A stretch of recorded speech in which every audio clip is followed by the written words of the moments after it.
Welcome, everybody, to episode 30 of PT Shop Talk. On today's episode, we do a nice article review, and we finish with our top 5 songs we used to hate that have slowly grown on us over time. With me today is Nickelback Doling and Jeremy Van Halenberg. Welcome, gentlemen. Well, welcome, Casey. Right on. It was a little harder to come up with names today, but I went clever. Yeah, with it. You're kind of dead on with me if I don't. Yeah. I'm letting a little cat out of the bag. Jeremy was a harder one. I felt like he kind of always likes everything. Like he's just a sweetheart. He didn't need anything. Part of the show.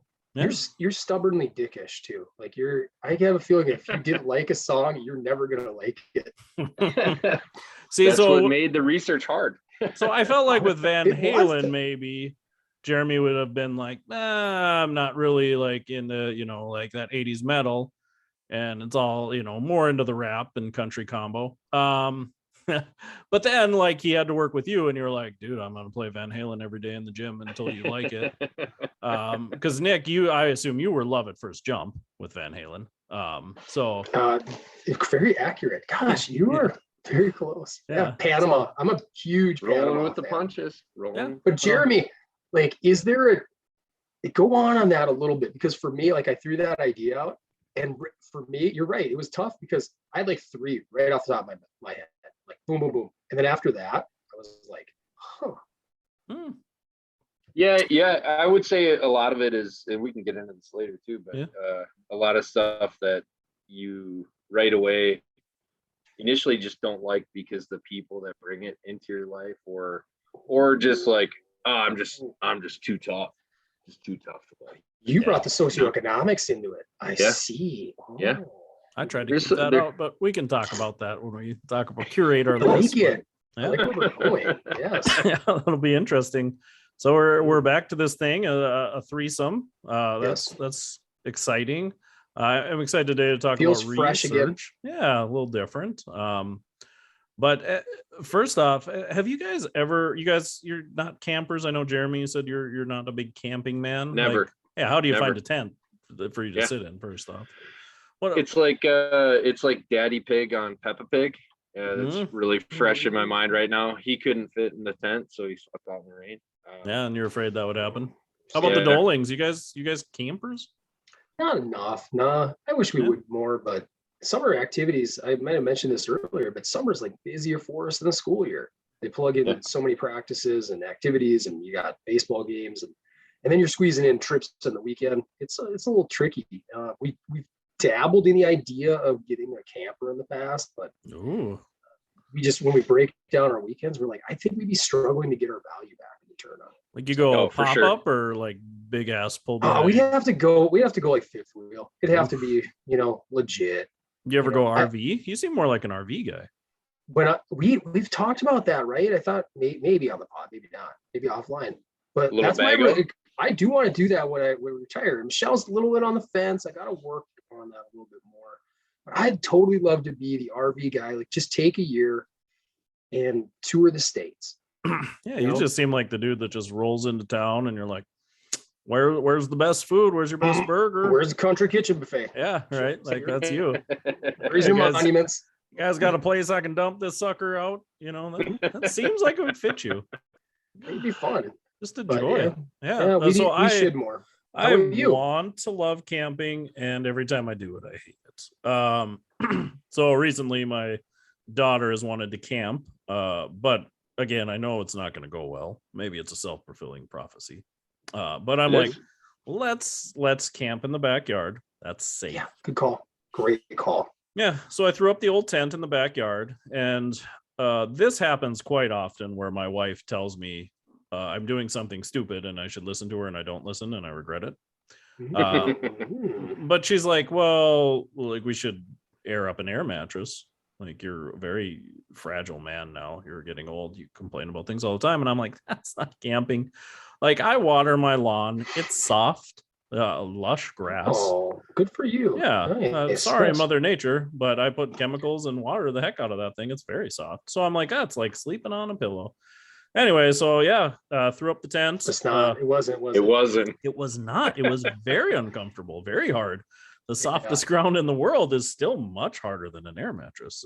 For any of you listeners out there, that think you want to dabble as well, get like a cot or something. Man, that was we got in there and our tent's got like mesh top, and a rain cover over top. So my daughter's big thing is she wants to see the stars. That's yes. Which again, if you're camping in your backyard in Fargo, that's not great to begin with. You can see like 3. The big old suckers, that's about all you get. Like, and the moon's one of those 3. I tell her it's a star. She doesn't know any better.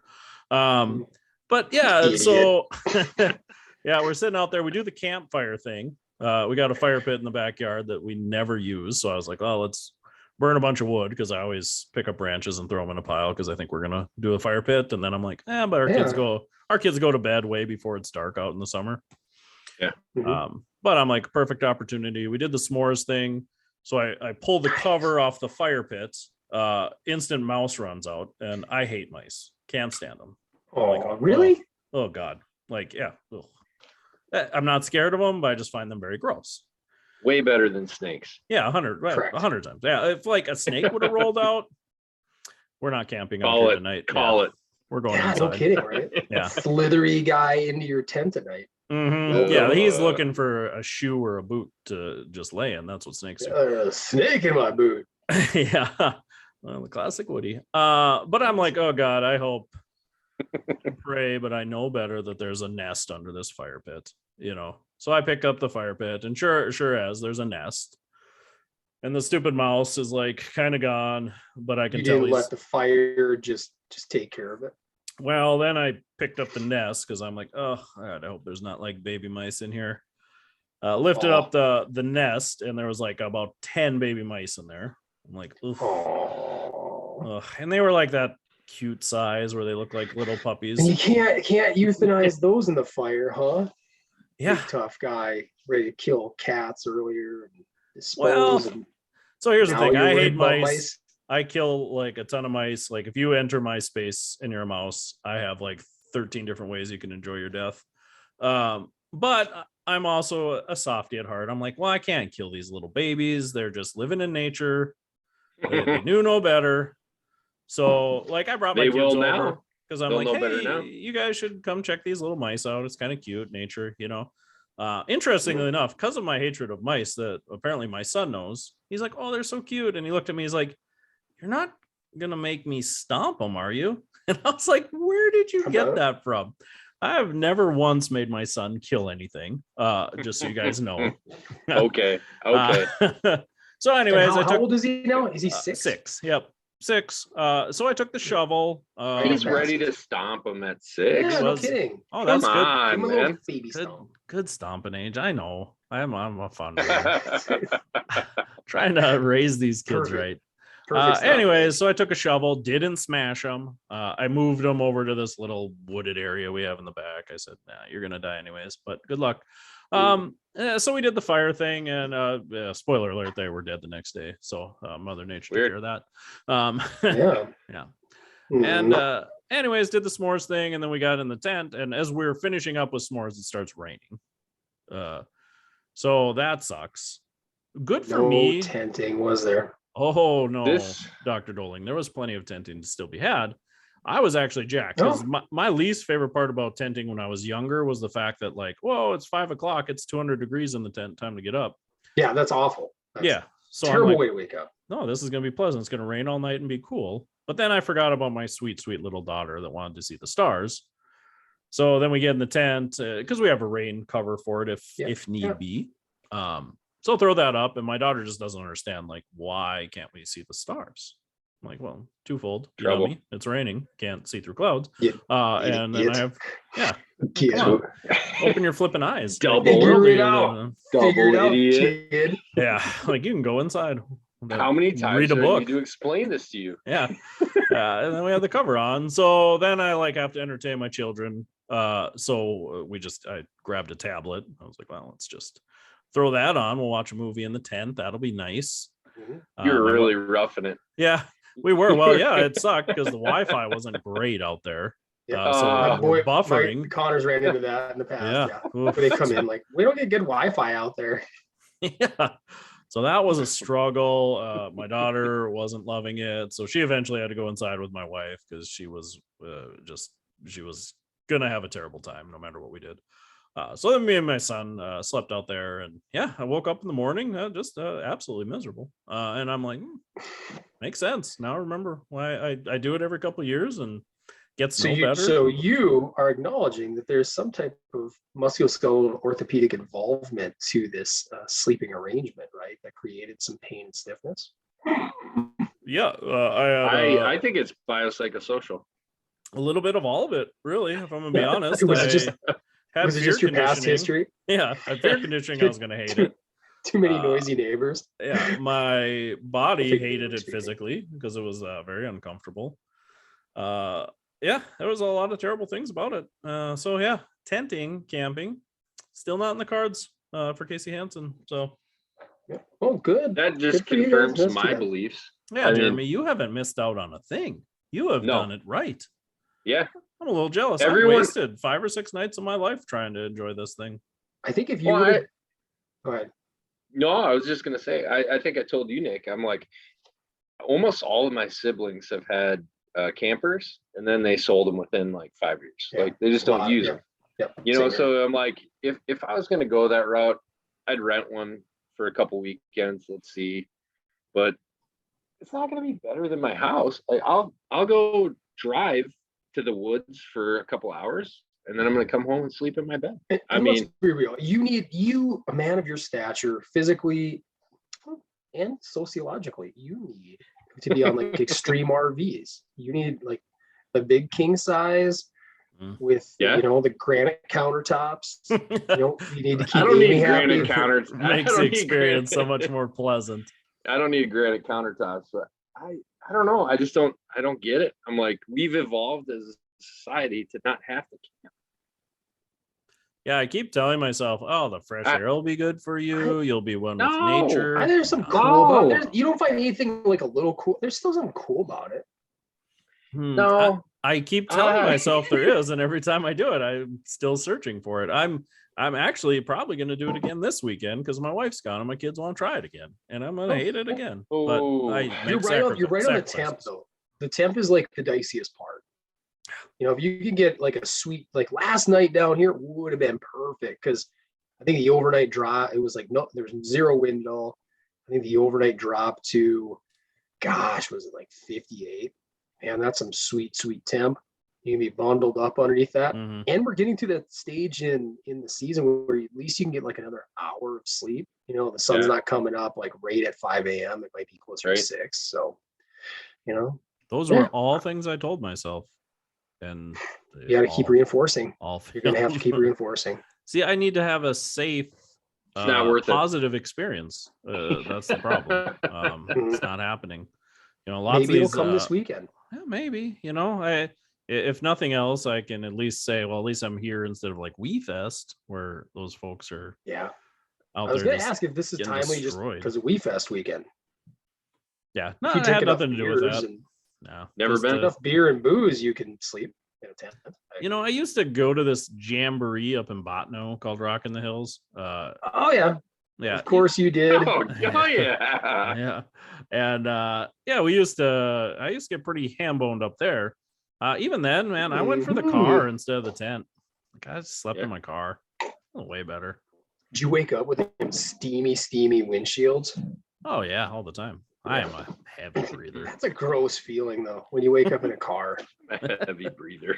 Yeah, it's not great either. But again, I fire that car up a few times as you wake up to roll over, listen to some jams, fall back to sleep, keep the temp nice regulated. I gotta know who was the headliner when you went?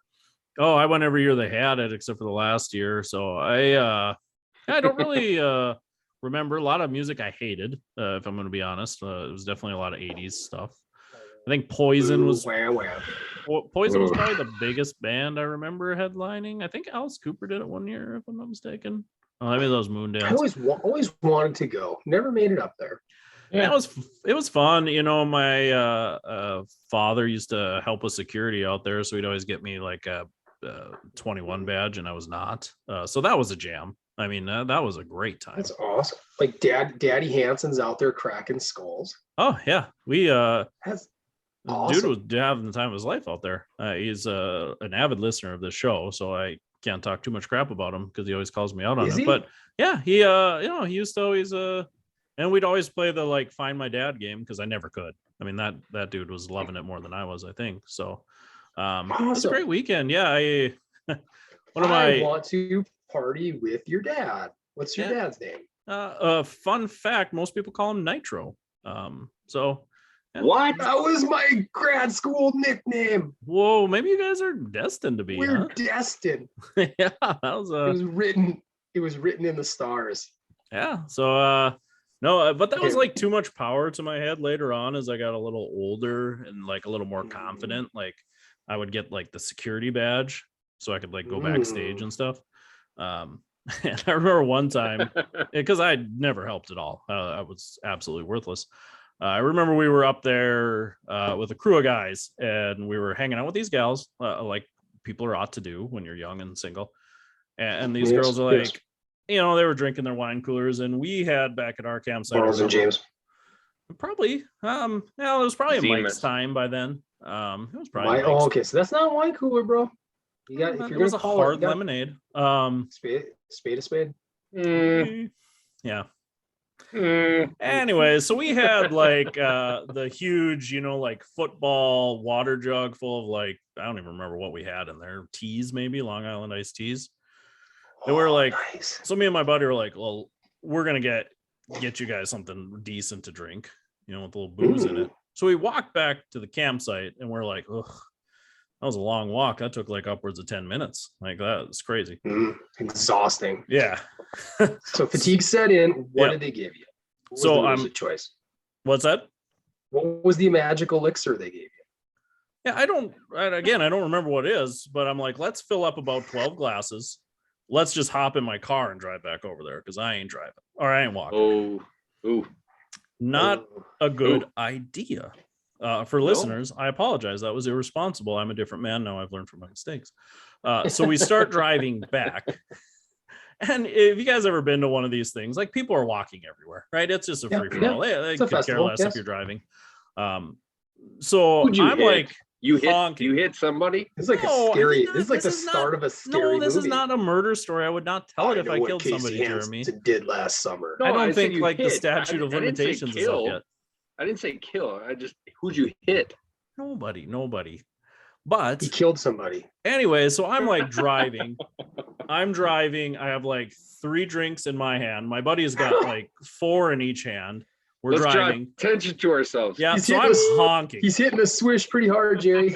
I'm honking at people to get the hell out of my way because there are babes at this campsite, and I don't know how long they're going to be there.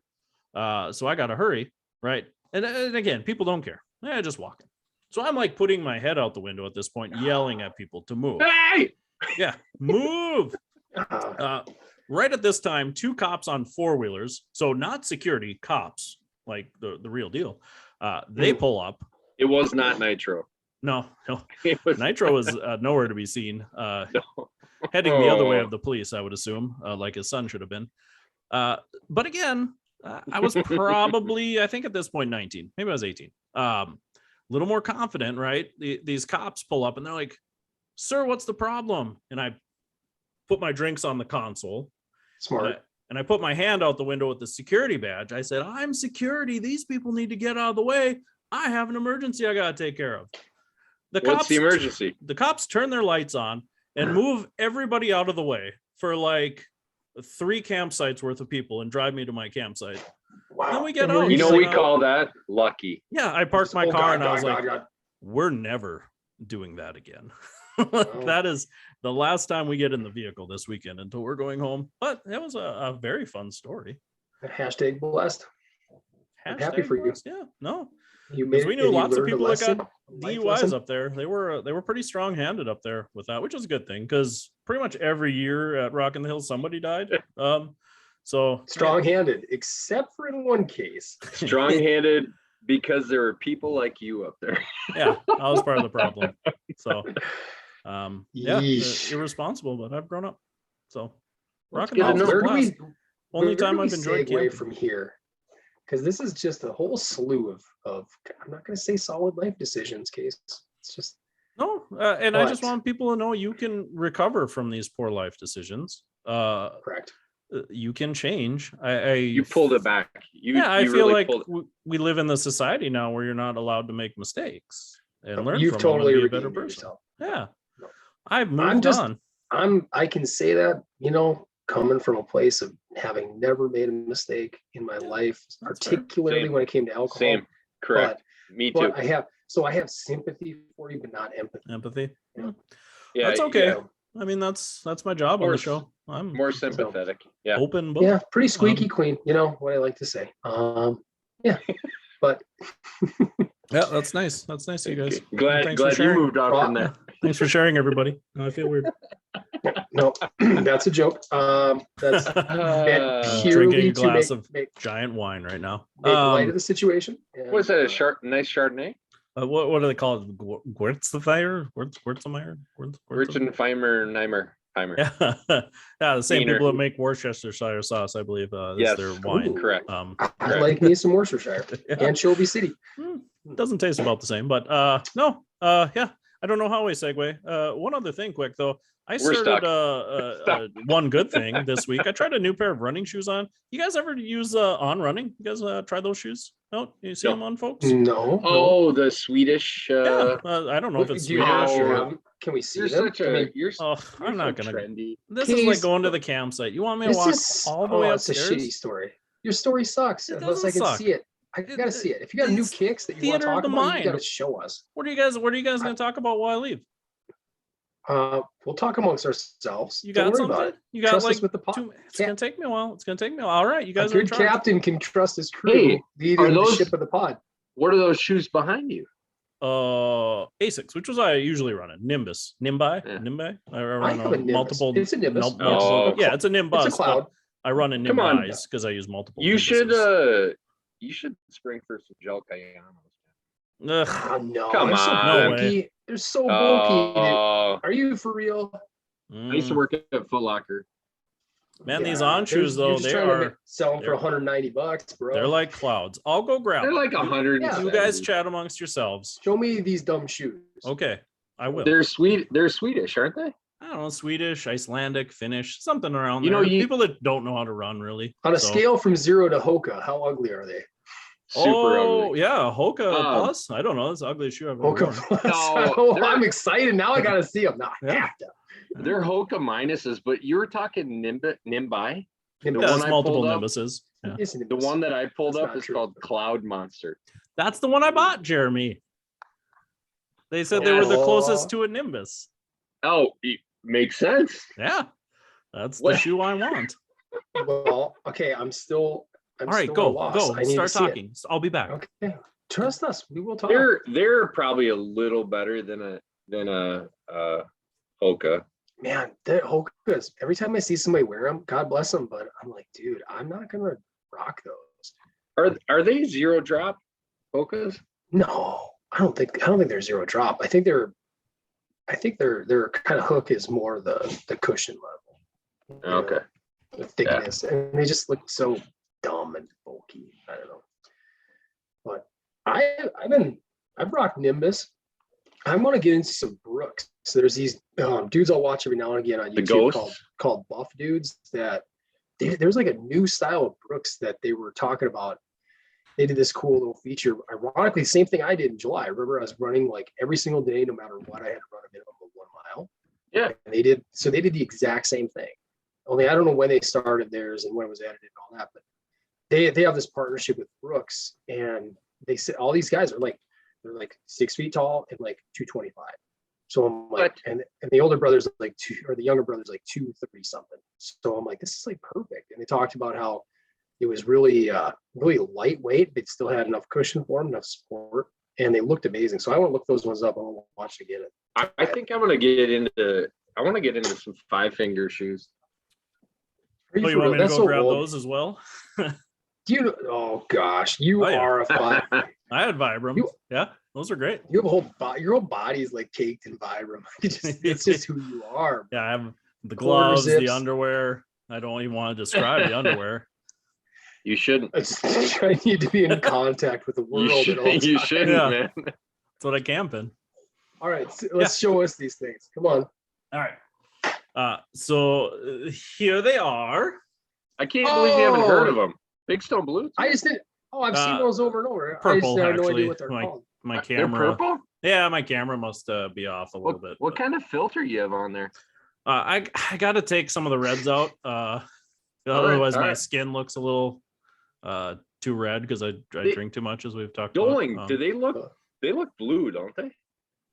Yes. Oh yeah, I see them on my own I camera. would swear They're they're a little blue. blue. Yep. Yeah. Okay. My studio lights, I have a filter on them that does kind of cut color out a little bit. Takes the highs and lows out. These are the famous Swedish ones. I do see those quite often now. Yeah, they are. Yeah. Like walking on a cloud. I've been having a little bit of like ankle calf discomfort lately. So I was like, probably time to maybe either just throw an insert in to give my foot a break from how I'm running, or try a different, grab a new shoe. But I was like, I'm gonna try a new one. It is mechanical. Interesting. I don't know if it's mechanical or just overuse, or a lack of buildup, whatever it is. Something's changed, so I'm trying to change something else to give whatever I'm doing a break. Real talk though, those shoes. Do you guys remember K-Swiss tubes from like 10 years ago? They were horrible, man. I remember. I bought a pair. Never wore them. Yeah.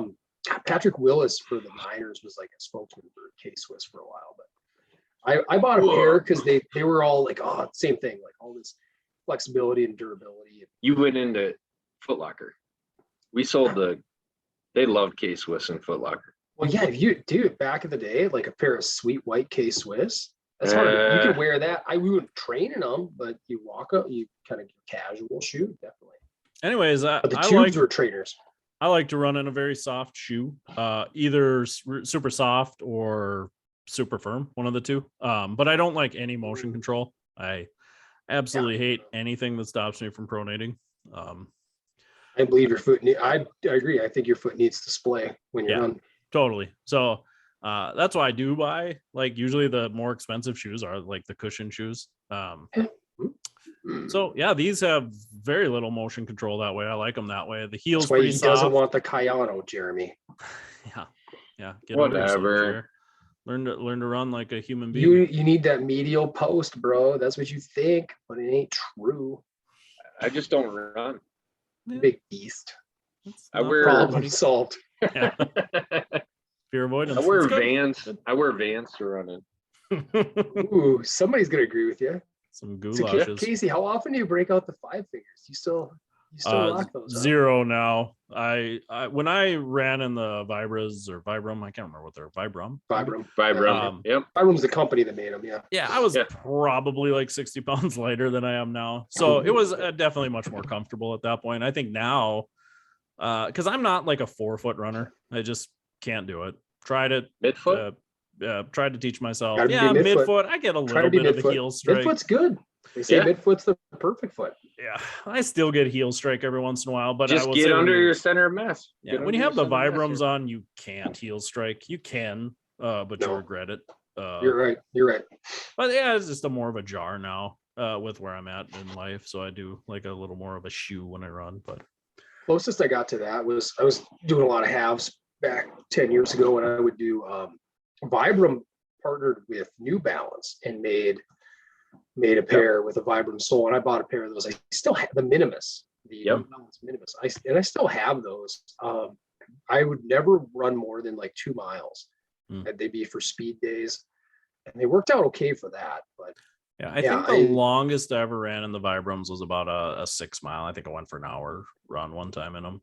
I liked them when I was good at running. I sure didn't mind running in them. They make a hell of a water shoe now. I will throw them on sometimes if we're going to the beach or boating or something like that. Yeah, makes sense.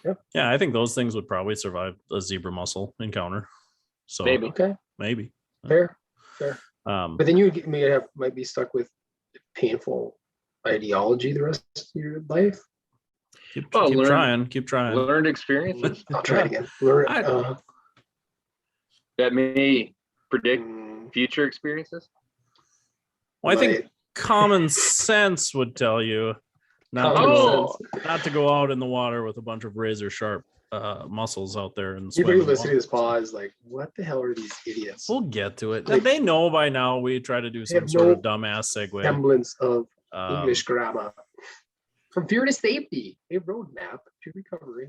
Yeah, that is the article we are going to review today. So, yeah, from fear to safety, roadmap to recovery from musculoskeletal pain. This was printed in PTJ, Physical Therapy Journal, 2022.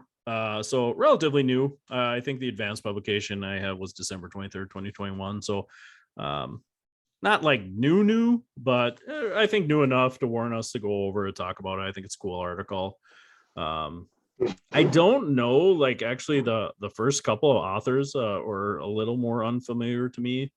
Canyonero, no, that's not how you pronounce it. Canyonero, Smith, Canyonero. Bunsley, Linton. I don't know those folks, especially that Linton, I guess psych, so not huge maybe in our profession. Maybe it is, I'm just not familiar. But definitely the last two, Mosley and Sullivan. Folks I follow quite a bit on Twitter. So, and one of the professors over at UJ kind of passed this on to me too. He said, it's a lot of stuff we know we talk about, but it was cool to see it like just kind of laid out in an article and to just talk about the principles. And why do we need an article to tell us to use common sense? Funny, yeah, but like the article, we'll get to it. I mean, the article tells us all the time how we let common sense fail us, right? Correct. Yeah. Because we leap too much, Do you want to just lead it off, kind of like you did earlier today? Just yeah, I can sure roll into it. I think we'll do a little more informal chit-chatty versus what we did earlier. But yeah, I cheated a little bit today. I actually presented this article at our job, so. Humble brag. Yeah. Well, I don't even know. I thought that was like a sly, like I didn't actually put that much work in addition to the podcast. When I clicked on it today, I didn't know who, I had no idea it was you leading until like earlier this morning. And then I saw it and I saw the article and I'm like, that sly bastard. Yeah. Like, smart. Well, here's the thing. I was supposed to lead today. And then one of the therapists in our company asked if they could lead. This was, I think, maybe last week. Said, would you be willing to switch? I don't care. Like, I'll always kick my work down the road. That's no problem. Yeah. And then Sweet like life. 3 days later, this therapist had a Will Smith life turned upside down situation and was like, can we flip back? The therapist is going to be out and has got family stuff going on. All positive, good things. We don't need to pray for the person or anything. They're doing well, but it's just, they just didn't have the time. And I was like, ooh, okay. So now I have like, because you're supposed to send these out a week ahead of time. So it was probably the Friday before the Thursday would be due for me to send out. So I'm like, wow. Okay. Yep. Yeah. I was like, okay. I was already looking at this article for us to talk about. So I'm going to not make more work for myself. So I got this. Yeah. Yeah. So I'll expect you to do the same in October for me. what's that going to happen Keep again? that in mind. No, yeah. I present in October. Oh yeah, for sure. As well. Jeremy, when do you present? Yeah, when do you present? Come on, Jeremy. Jerry. Yeah, I'll get on the list. Gosh. God, you're gonna turn into Jerry with a G pretty soon. That's a total Jerry move for sure. Short for Gerald. Yeah, exactly. It's like a lesser Jerry. Fine, I'll present something. Gosh. All right. So this article kind of talks about the framework of cognitive functional therapy. So it's looking at just how do we create a model to address fear avoidance, to address faulty beliefs that our patients have, to address biopsychosocial model, to address the lifestyle issues that patients have. Just in a kind of an all-encompassing, give it a name so that way we can work on it, research it, progress it. You got to start somewhere. Like I said, and like you said, Jeremy, a lot of the stuff is common sense and a lot of the stuff is stuff we do. But I guess if we don't create framework for it, how do we research it? How do we get better at it as a whole profession? And then they talk a little bit about a case study with a patient as well. So what does go into a little bit of what's the biopsychosocial model Yeah, and for so some of our, In a nutshell, like in to the a lay person. nutshell to Yeah. the layperson, no problem there. So for most people, we think of pain as a protective mechanism, and that to a point is true, right? So we have pain to prevent us from maybe creating further damage to ourselves, from dying. Pain's just kind of an alarm system. Pain doesn't always necessarily infer any sort of structural damage. We can have lots of instances of pain without really any physical harm. If you guys have ever like thought a pan was hot and you went to grab it and you like pulled your hand away because it burned you, and then you realized the pot, like you'd never turned the burner on, right? Your brain had created a situation where it thought the pot was going to be hot, and it wasn't. So you still have that response without any physical damage. So when we talk about the biopsychosocial model of pain, it's taking more than just input into the system. That's kind of the old concept of pain. Is you step on something, a message goes through your nerves to your brain that said, ouch, you stepped on something. And we know that's just not true. We do step on something and a message is sent to your brain, but it's strictly just information to your brain. Our brain has to process that information. And when we say biopsychosocial, your brain processes that information based on a multitude of things: your past experiences with pain, your knowledge about pain, family experiences with pain. All these different things create this biopsychosocial model of how your brain interprets those messages. So that's kind of what we talk about. We used to focus really biomechanical. You came in because your knee hurt. Okay, is it a meniscus? Is it an ACL? Is it arthritis? Is it rheumatoid arthritis? There's some structural problem that your knee hurts. And that's medicine still is probably predominantly that. Today, if you go into a general practitioner, orthopedic surgeon, a lot of physical therapists, that's probably the message you're going to get. Is what they're looking for is fix something. I think we all get into this because we want to make people better. And I think initially we talk about common sense model. For us, if we're going to fix something, something has to be broken. So we try to find something that's broken, right?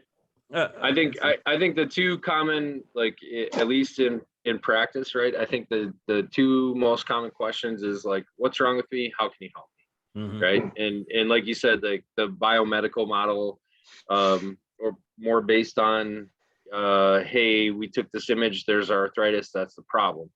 But then we get into a little bit of a kind of a gray area, right? When somebody is 85 and they say, hey, my back hurts. When did it start hurting? 2 weeks ago. They took an x-ray. I have arthritis. You go, okay, well, if we took that x-ray 3 weeks ago, right, you still had arthritis. Like, so how does that explain it, right? So numerous instances in the body, right, where different joint sites where we say, hey, we see quote unquote abnormalities, but is that a pain generator, right? And that's like, that seems to be like a really, really difficult thing to explain to people when they're in pain. At least for me, I may be outside the fence on that one, but it's like when somebody's been to their GP, PCP, and they say, hey, this is the problem. We're going to refer you for imaging. We're going to refer you to an orthopedic surgeon.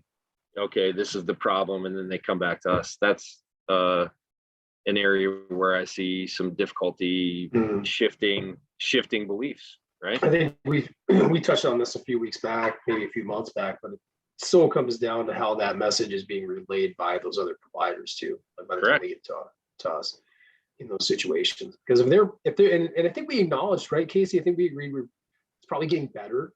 Better than it was. I think we're seeing a little bit fewer of the, maybe I'll say, catastrophizing approaches to relaying the message to the patient, relaying the diagnosis to the patient, and the prognosis. You know, it still has, there's still work to be done, but probably fewer of the worst back they've ever seen, fewer of the worst knee they've ever seen. You know. Yeah, I think there's still some of that. Well, I'm really good at what I do, and I'm going to tell you what's wrong with you. I think there's still some of that. I think there's still some of that fear from the medical community. If I don't tell you what's wrong with you, I'm going to be perceived as not knowing what I'm doing. I think they're like, for a patient Correct. to come in and go, I'm not 100% sure what's wrong with you, and that's okay. Right. But what we do know is you're feeling these things, you're having these difficulties doing these things, and that's stuff we can address, and that's just that narrative and that pride swallowing that I think needs to change, and it is, but it's slow. And we've talked to that ad nauseum about why we do some of our old treatments. It's because that narrative's still there, and I think we still have to be prepared when somebody comes through the door to work on changing the narrative, but continue to provide some sort of relief for people too. And I'm bringing it up because in the beginning of this article, they point out that research study that we talked about a little bit earlier today. They classify people into two different groups, receiving images, and one group was given more negative feedback, and one was given more positive feedback. Yep. And those that received the negative were, much more higher likelihood of, seeking treatment such as injections, surgeries, opioid medication. So I think it's so important. We talked about, I mentioned my belief being like that, fear of, whether it's fear of emotional pain or fear of physical pain, or is a massive driver to people. It's a huge, subconscious driver to decisions of any sort in the, human nature. So that makes perfect sense to me when I read that. Mm-hmm. Yeah, it's they seek problem-solving solutions, but even with that, they also have higher pain intensity, disability, pain cognitions, mental health, self-efficacy are all decreased. It's just a cascade of effect just from the message. It'll be shocking, right? Yeah, to no one. Should not be shocking to us. Nobody. But it's still, when patients go, I'll refer people out. I think that's a big deal if we're going to become mid-level providers, and if we really want to be the people that see people right away when they get hurt, we still have to swallow our pride and send people out once in a while. But it's always interesting. Send somebody out with some radiculopathy or something that's not responding very well, and you send them to the surgeon, and the patient comes back and they're like, oh man, I can't believe it, but the surgeon wants to do surgery. It's like, well, it doesn't always happen that way, but that's, you try to explain that to them. That's kind of what they do. They're looking for their options that they can help you with. It doesn't mean it's the only option. How do you guys explain that? Yeah, I think, and I don't so much say it in the fact of, when you're a hammer, everything looks like a nail, but that thing is like, the surgeon wants to help you. Yep. His skill set is fixing structural defects. Yep. We know there are some, we've done the imaging, what's there. Doesn't mean that's the only way you're going to feel better, but those are the options he's going to give you. Like, don't be surprised that a surgeon tells you he would recommend surgery, or that surgery would be what he could do for you. And I think that message has gotten better too, because it used to be like surgery is the only thing that's going to help. They used to kind of get that message, and now it is like this is what I could do for you. Too bad sometimes now I think they almost prep it too far the other way. We're like, oh, it's got like a 50% chance, and eventually you're going to hurt anyways. I think Nick and I, we talked about that today. You have back surgery, and that's such a common message of like, well, we'll fix it now, but it's going to eventually wear out, oh, well, that's not the message I wanted. Yeah. You fix one spot and the other spot's going to wear out, and we had that with a patient, like early 30s, and they came in like ultra distraught, right? Mm-hmm. And would you hear your ortho follow-up? Well, there's a 50-50 chance, but it's probably going to get worse. And I'm like, isn't that the opposite of 50-50? So what the patient what was the patient deciding to do? Eventually they chose surgery again, and eventually I would say they're at the same spot that they were before the second surgery, and it's tough. It's tough to, it's like, you kind of feel like you're like you're skating uphill, right? Like, where you're like, you try to educate on that, where you're saying like, hey, and I will say that too. I'm like, I don't think it's bad. I say every practitioner looks at how we can help. Like, we're all biased, right? Like, we see a problem, we say, hey, this is what I can do in the physical therapy realm. Chiropractor sees a problem, they say, this is what I can help in the chiropractic realm. Surgeon sees it this is what I can do here. Right. Like I truly believe, like, right, like anybody in a medical profession is doing it because they want to help people, but we're all biased by our skill set. Yeah. So, but that's a challenge when you go, like, you hear that and you're a little bit away from that and you go, well, it's 50-50, but it's probably going to get worse. And it's like, that's not really presenting 50-50 very well. Yeah.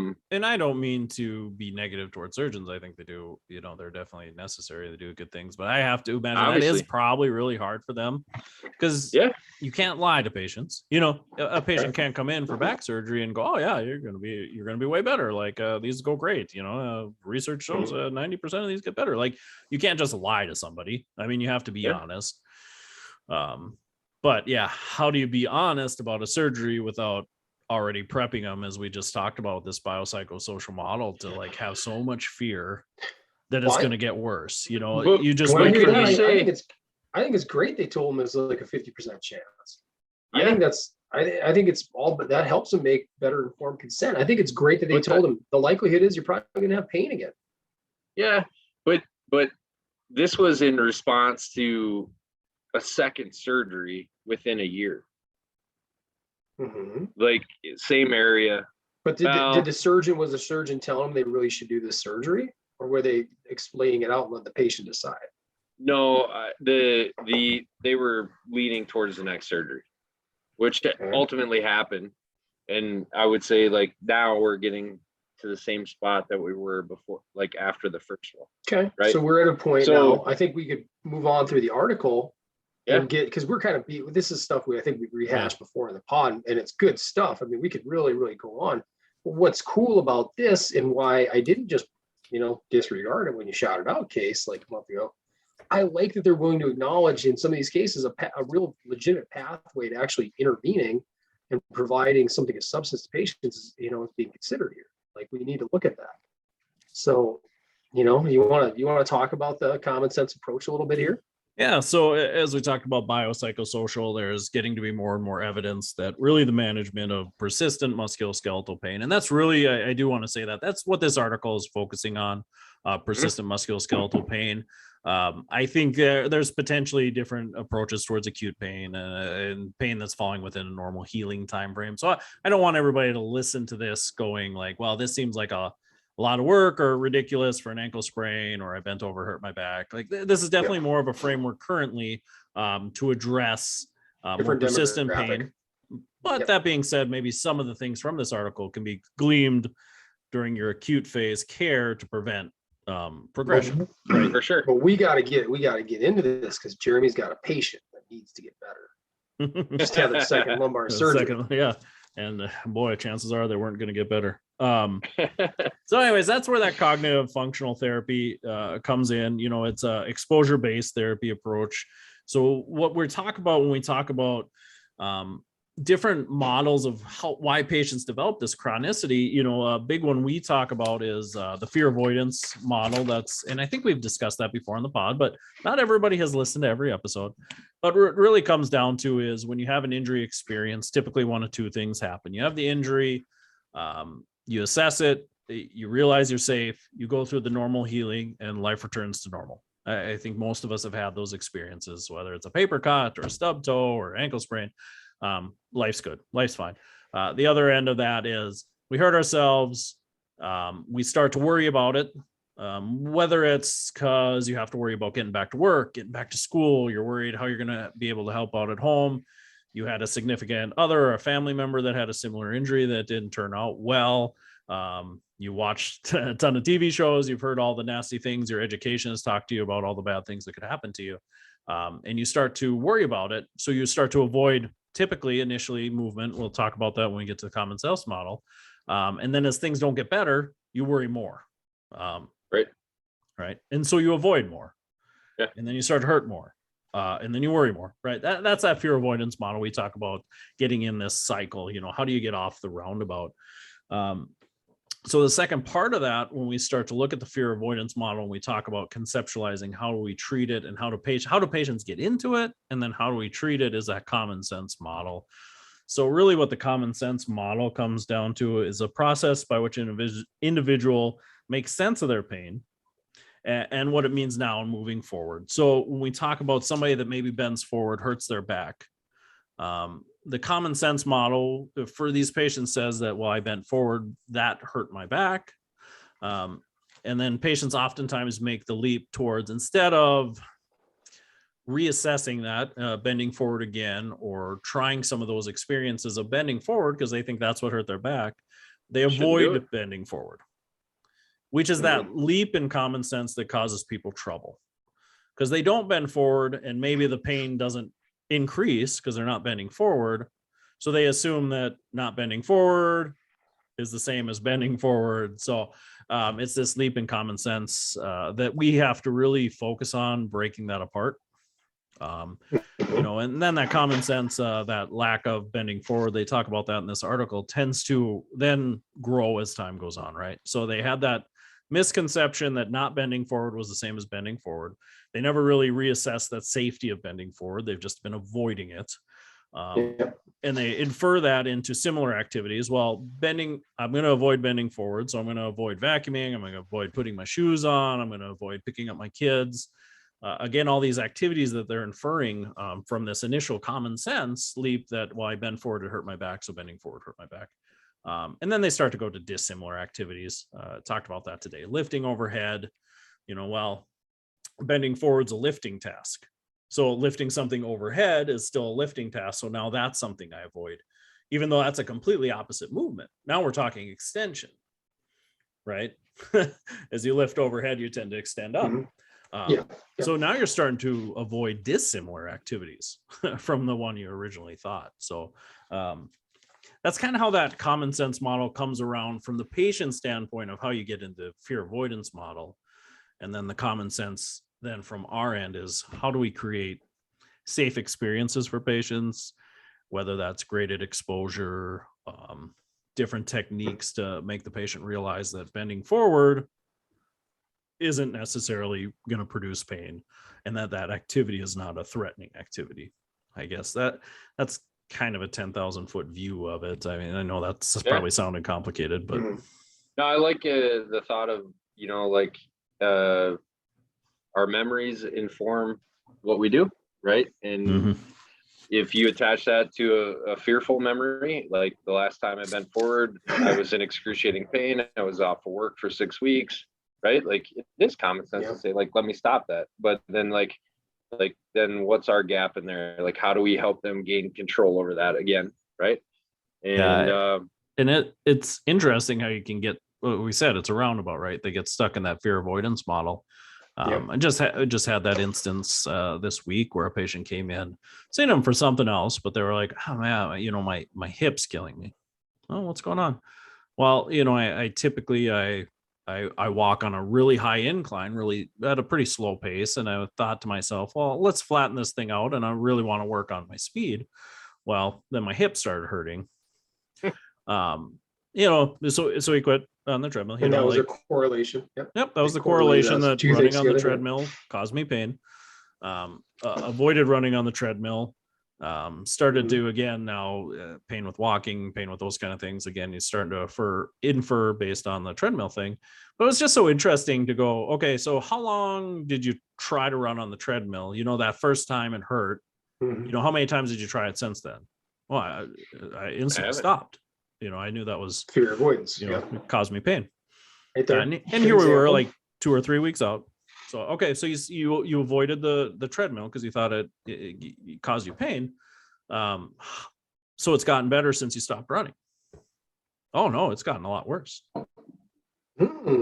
Interesting. And as soon as he said it, good opportunity to kind of relearn them a little bit. Right? As soon as he said that, he was like, maybe I should be running more, huh? I felt a lot better when I was doing that. I said, yeah, and we did a full exam, and that's part of this thing that we talk about this article. You have to do a really thorough exam, and we assessed everything. You have to rule out the big bads too. And the only thing that really reproduced his symptoms was like straight leg raise, some neurodynamic stuff on that side, and palpation on the back. Hip didn't bother at all. Full hip motion, joint mobility of the hip, couldn't reproduce it at all. Pushed on his back a little bit. He's like, oh yeah, that's my pain exactly.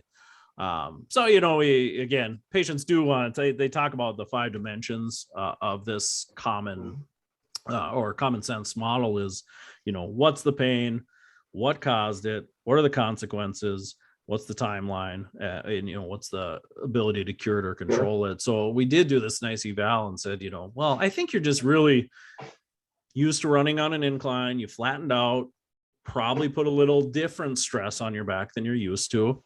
Your body responded and said, hey, we're used to running flexed forward, because that's what happens when you run or walk on an incline. Yep. You flex Correct, forward. So you force your back into a more neutral or extended position that you weren't used to, and you tried to do that same amount of activity that you were doing flex forward, and your body just gave you a little bit of a signal to, hey, back off a little bit. We're not ready for this activity yet to this extent. Maybe had a little bit of swelling. That's probably why you were stiff and sore the next morning. But now you've been avoiding that activity that really your back was feeling great when you're on the treadmill. It's a very back healthy activity. And you've stopped that. Now your back's gotten worse in activity. You could go into a whole brain smudging and questioning why you're not moving activity biopsychosocial model if you want to get into a longer talk on it. But that's pretty much just. It sounds like you're handling it really well. I'm just listening to you lay it out there, and you're catching it at such a nice early time, relatively speaking. Oh yeah, and he's one of those ones that he responds well to therapy. He's bought it hook, line, and sinker, right? I mean, our therapeutic alliance is super high. I've seen him for multiple things, and he's recovered very well quickly from multiple things. So, hugely important. He trusts you. That's probably the crux. Yeah, right. That's the crux, right? I mean, I could have told him he had a posterior disc bulge and he needs to do a bunch of McKenzie's to feel better, and he'd probably get better too. But the fact is that then I've created a poor narrative for later, right? Yeah. So, but I think it's very cool that I'm kind of reading through some of my highlighted portions from the article itself, and when you read through this, people who are the qualitative study found that people with chronic back pain who gained control over their pain by modifying the way they move reported an ability to self-manage pain and flares while engaging in their valued goals.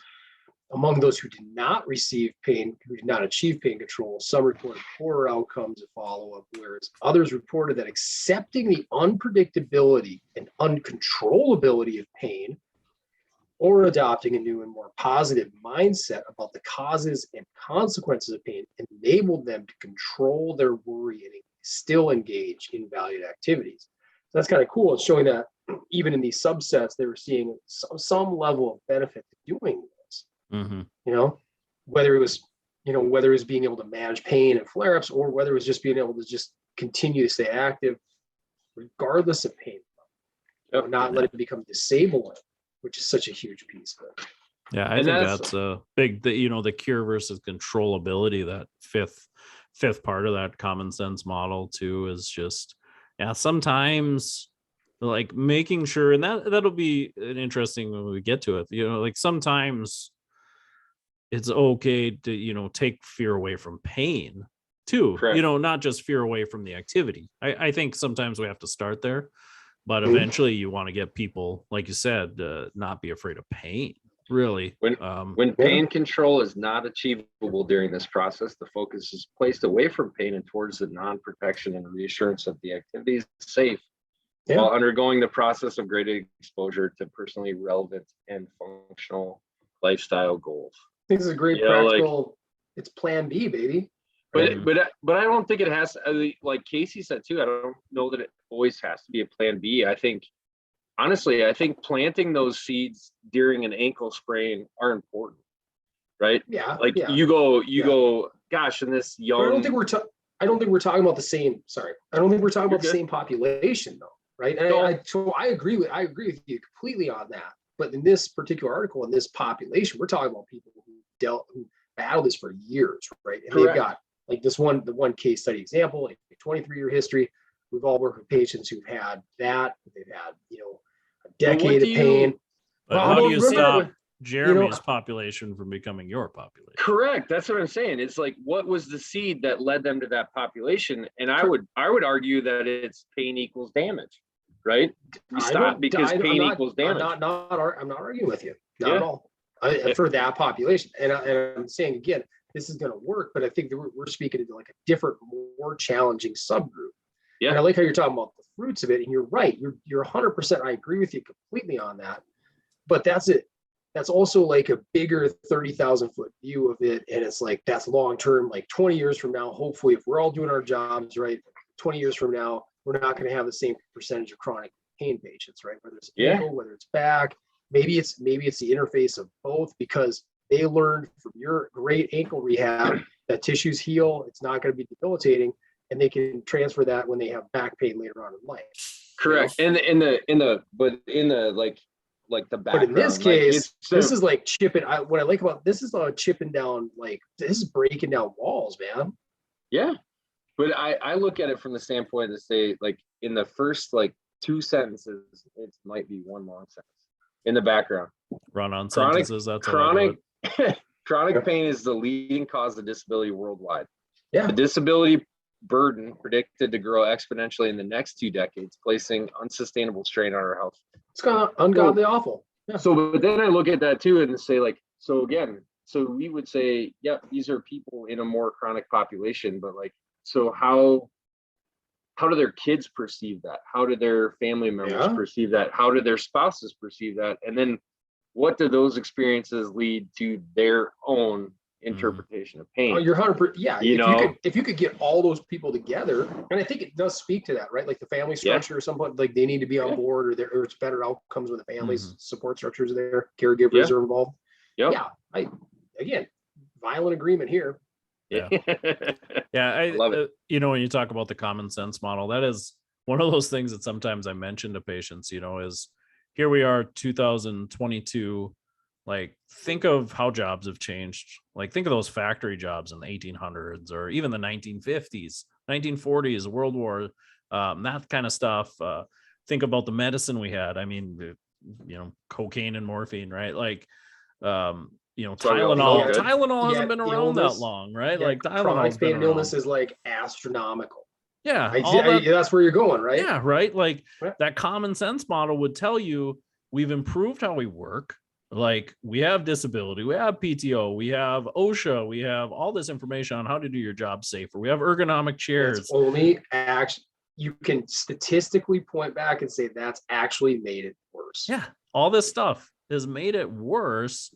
And again, that's why we talk about that, psychosocial part of it, because there's so much, like the bio stuff should be better.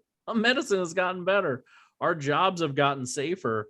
But debilitating disability and persistent pain has gotten way worse, so that's kind of one of those light bulb moments for patients sometimes too, when we talk about the common sense model, just as a whole. When you look at like society, when you start to talk about like, why are we delving so much into my beliefs and what's going on, it's like, well, because that stuff important now is probably more important. Matters. We're killing it with the bio stuff. I mean, surgeries and equipment and everything's so much better. I mean, you can go to a factory job and have an exoskeleton on your body now that lifts 75% of what you would have lifted 50 years ago. We have cranes that do all the lifting. You just got to guide it. Not every job. I mean, I don't mean to say everybody out here should just not lift a single thing at work, but sit to stand desks, ergonomic chairs, special keyboards, special mice. Think of those folks back on the typewriters that were just typewriting at a cruddy desk in a cruddy chair, like probably a folding chair for 8 to 10 hours a day. They didn't have a gel pad for their wrists. They didn't have ergonomic keyboards. You've seen a typewriter? I mean, good gravy. Terrible. Yeah, terrible. Terrible. If I typed on a typewriter for a day, I bet I'd have carpal tunnel. I would have those symptoms probably, I don't want to downplay. We're gonna have to challenge tunnel, but we got to challenge that belief system right there. Yeah. I think you're resilient enough to handle that. You would have done well. Going to service has prepared me. So I always do, and unfortunately I think there's a lot of very altruistically natured individuals in healthcare, and then I think there's other driving mechanisms. I just sent you guys a graph that I saw online like a week ago, maybe. I think it's very interesting. Very interesting. You guys will have to little sidebar offline view of, when it comes to healthcare dollars and expenses and stuff like that. And unfortunately, I think I do I honestly believe a lot of where we're at right now was driven by financial gain within health systems too. People who had too much of a skin in the game when they had opportunities to order services, and thus with their patient relationship made recommendations that have, however much they could legitimize them or rationalize them, they've created a lot of downstream consequence. Yeah, and that's really hard to affect too. That Lancet article I sent out to you guys too. It's interesting. You can even have an algorithm that tells you, what you need to do.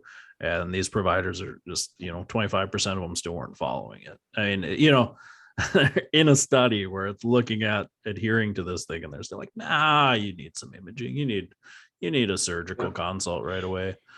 But I think a lot of that's pushed by patients too, right? Yeah. And their beliefs. It's like, I need this MRI to know. Well, why? Do you want to have surgery? No, I just want to know what's going on.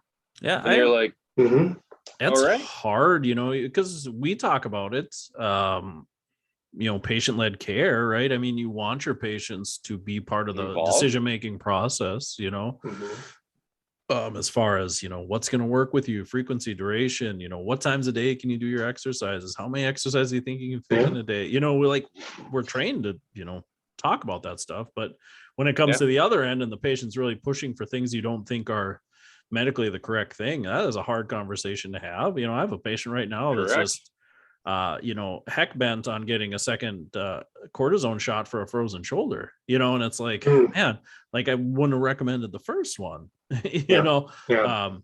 and 2 weeks later wants a second, and just really perseverating on the fact that it's not going to feel good until this person gets it. So those are hard messages, to break without just, I mean, I've given this person research articles on, frozen shoulder, not specifically to say that cortisone would or wouldn't work, but that's within the research articles. You try to educate as much as you can, but they're not going to necessarily believe me. That's a wild chart, Nick. Isn't it? Pretty mind blowing. I haven't even looked at it. Healthcare expenses since when did it start? Was it the last 20 years? January 2000 to June 22.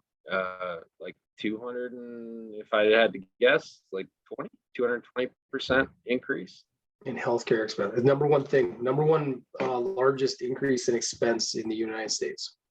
Yeah, you should have pulled that up on your computer and shared it with the YouTube audience, but I'll allow it next time. You'll get it next time. Yeah. Price changes. The next closest is college tuition and fees. Hold on, college textbooks, medical care services. So we're two of the top four right there. Yeah. Number one and number four. They're and then all, you look at things all over 120%. Comparatively speaking, things that are more affordable than they were in 2000 are like new cars, clothing, cell phone services, computer software, actually, toys and TVs. Pretty interesting. When you break this whole thing down. TVs must be like cheaper now, aren't they? Yeah, way cheaper. Yeah, they're down by like almost 100%. They got 90%. One thing right. I got like 17 in my house now. But they say the overall inflation rate is 75% almost.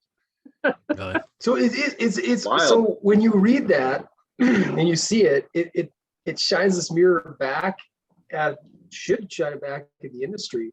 Yeah. And anybody who's listening, anybody who's got a decision to make on, what their doctors ask them to do, at least orthopedically based on musculoskeletal pain, it's like, gosh, what is really motivating this? And I think if more of this information gets out, more people understand it,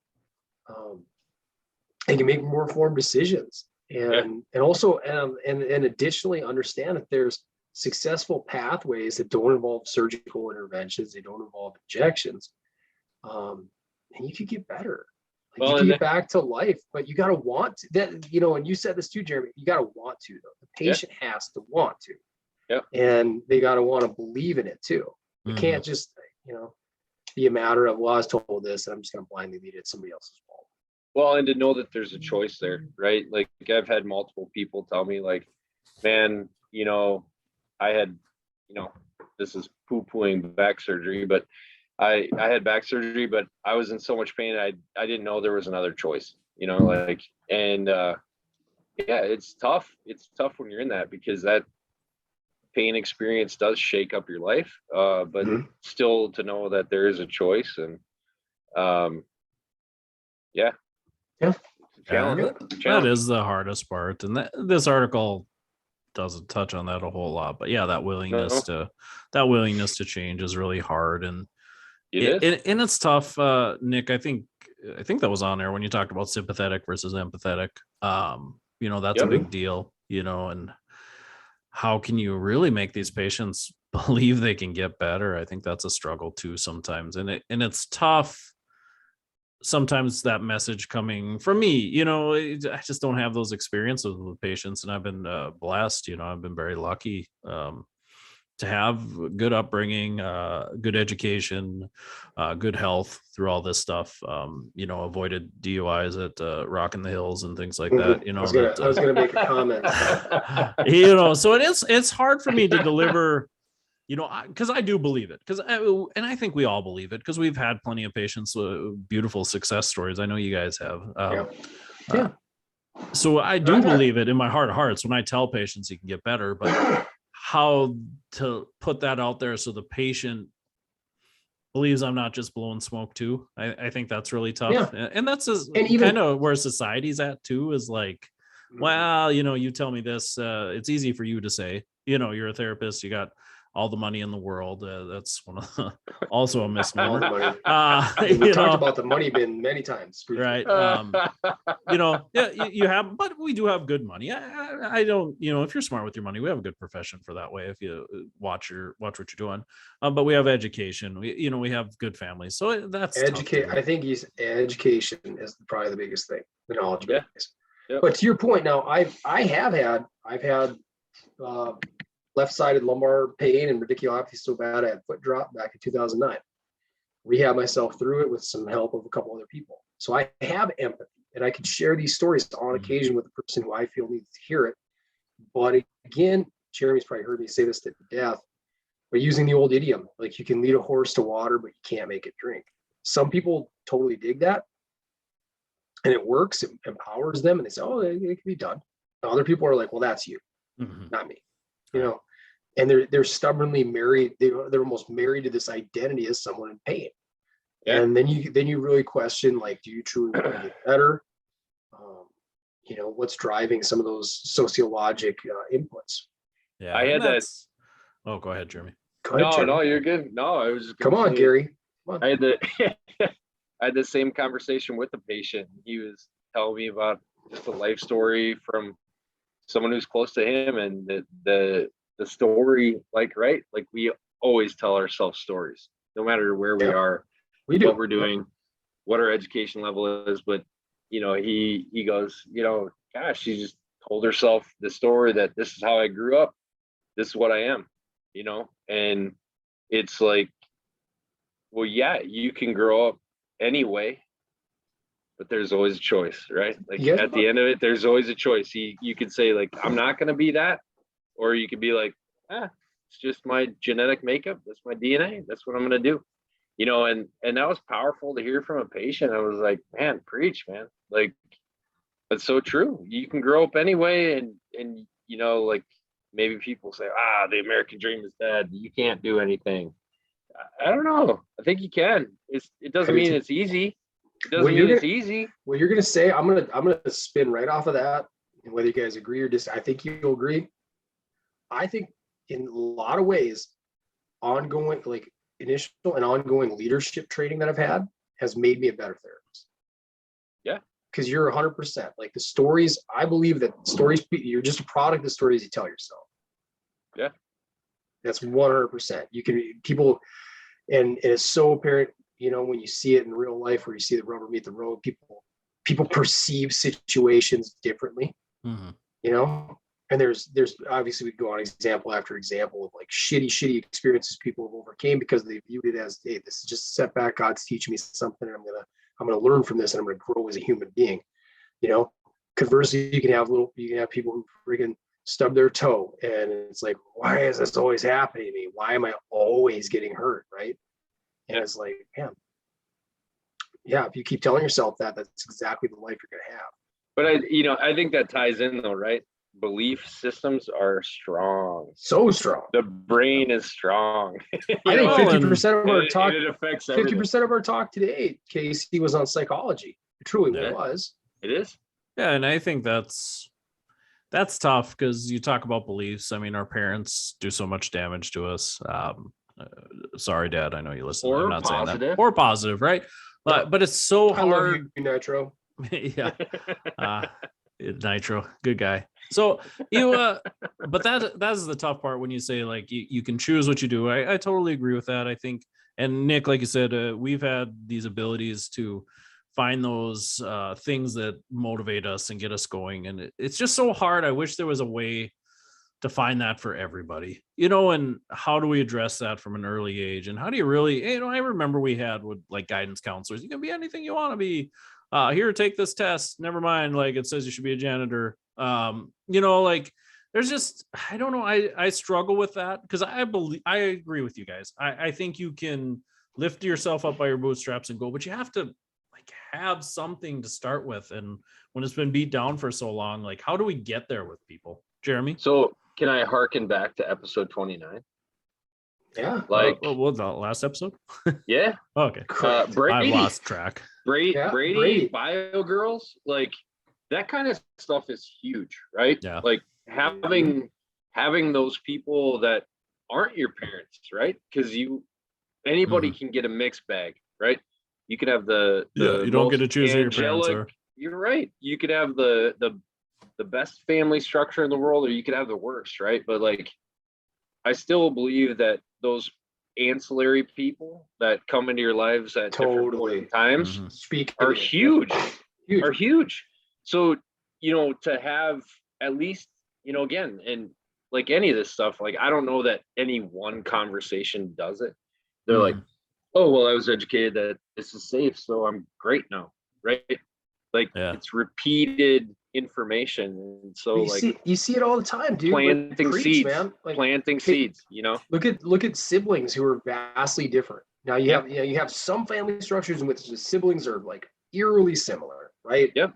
Similar belief structures, success levels, blah blah blah. Right? That's out there. I'm not saying that doesn't exist. Yep.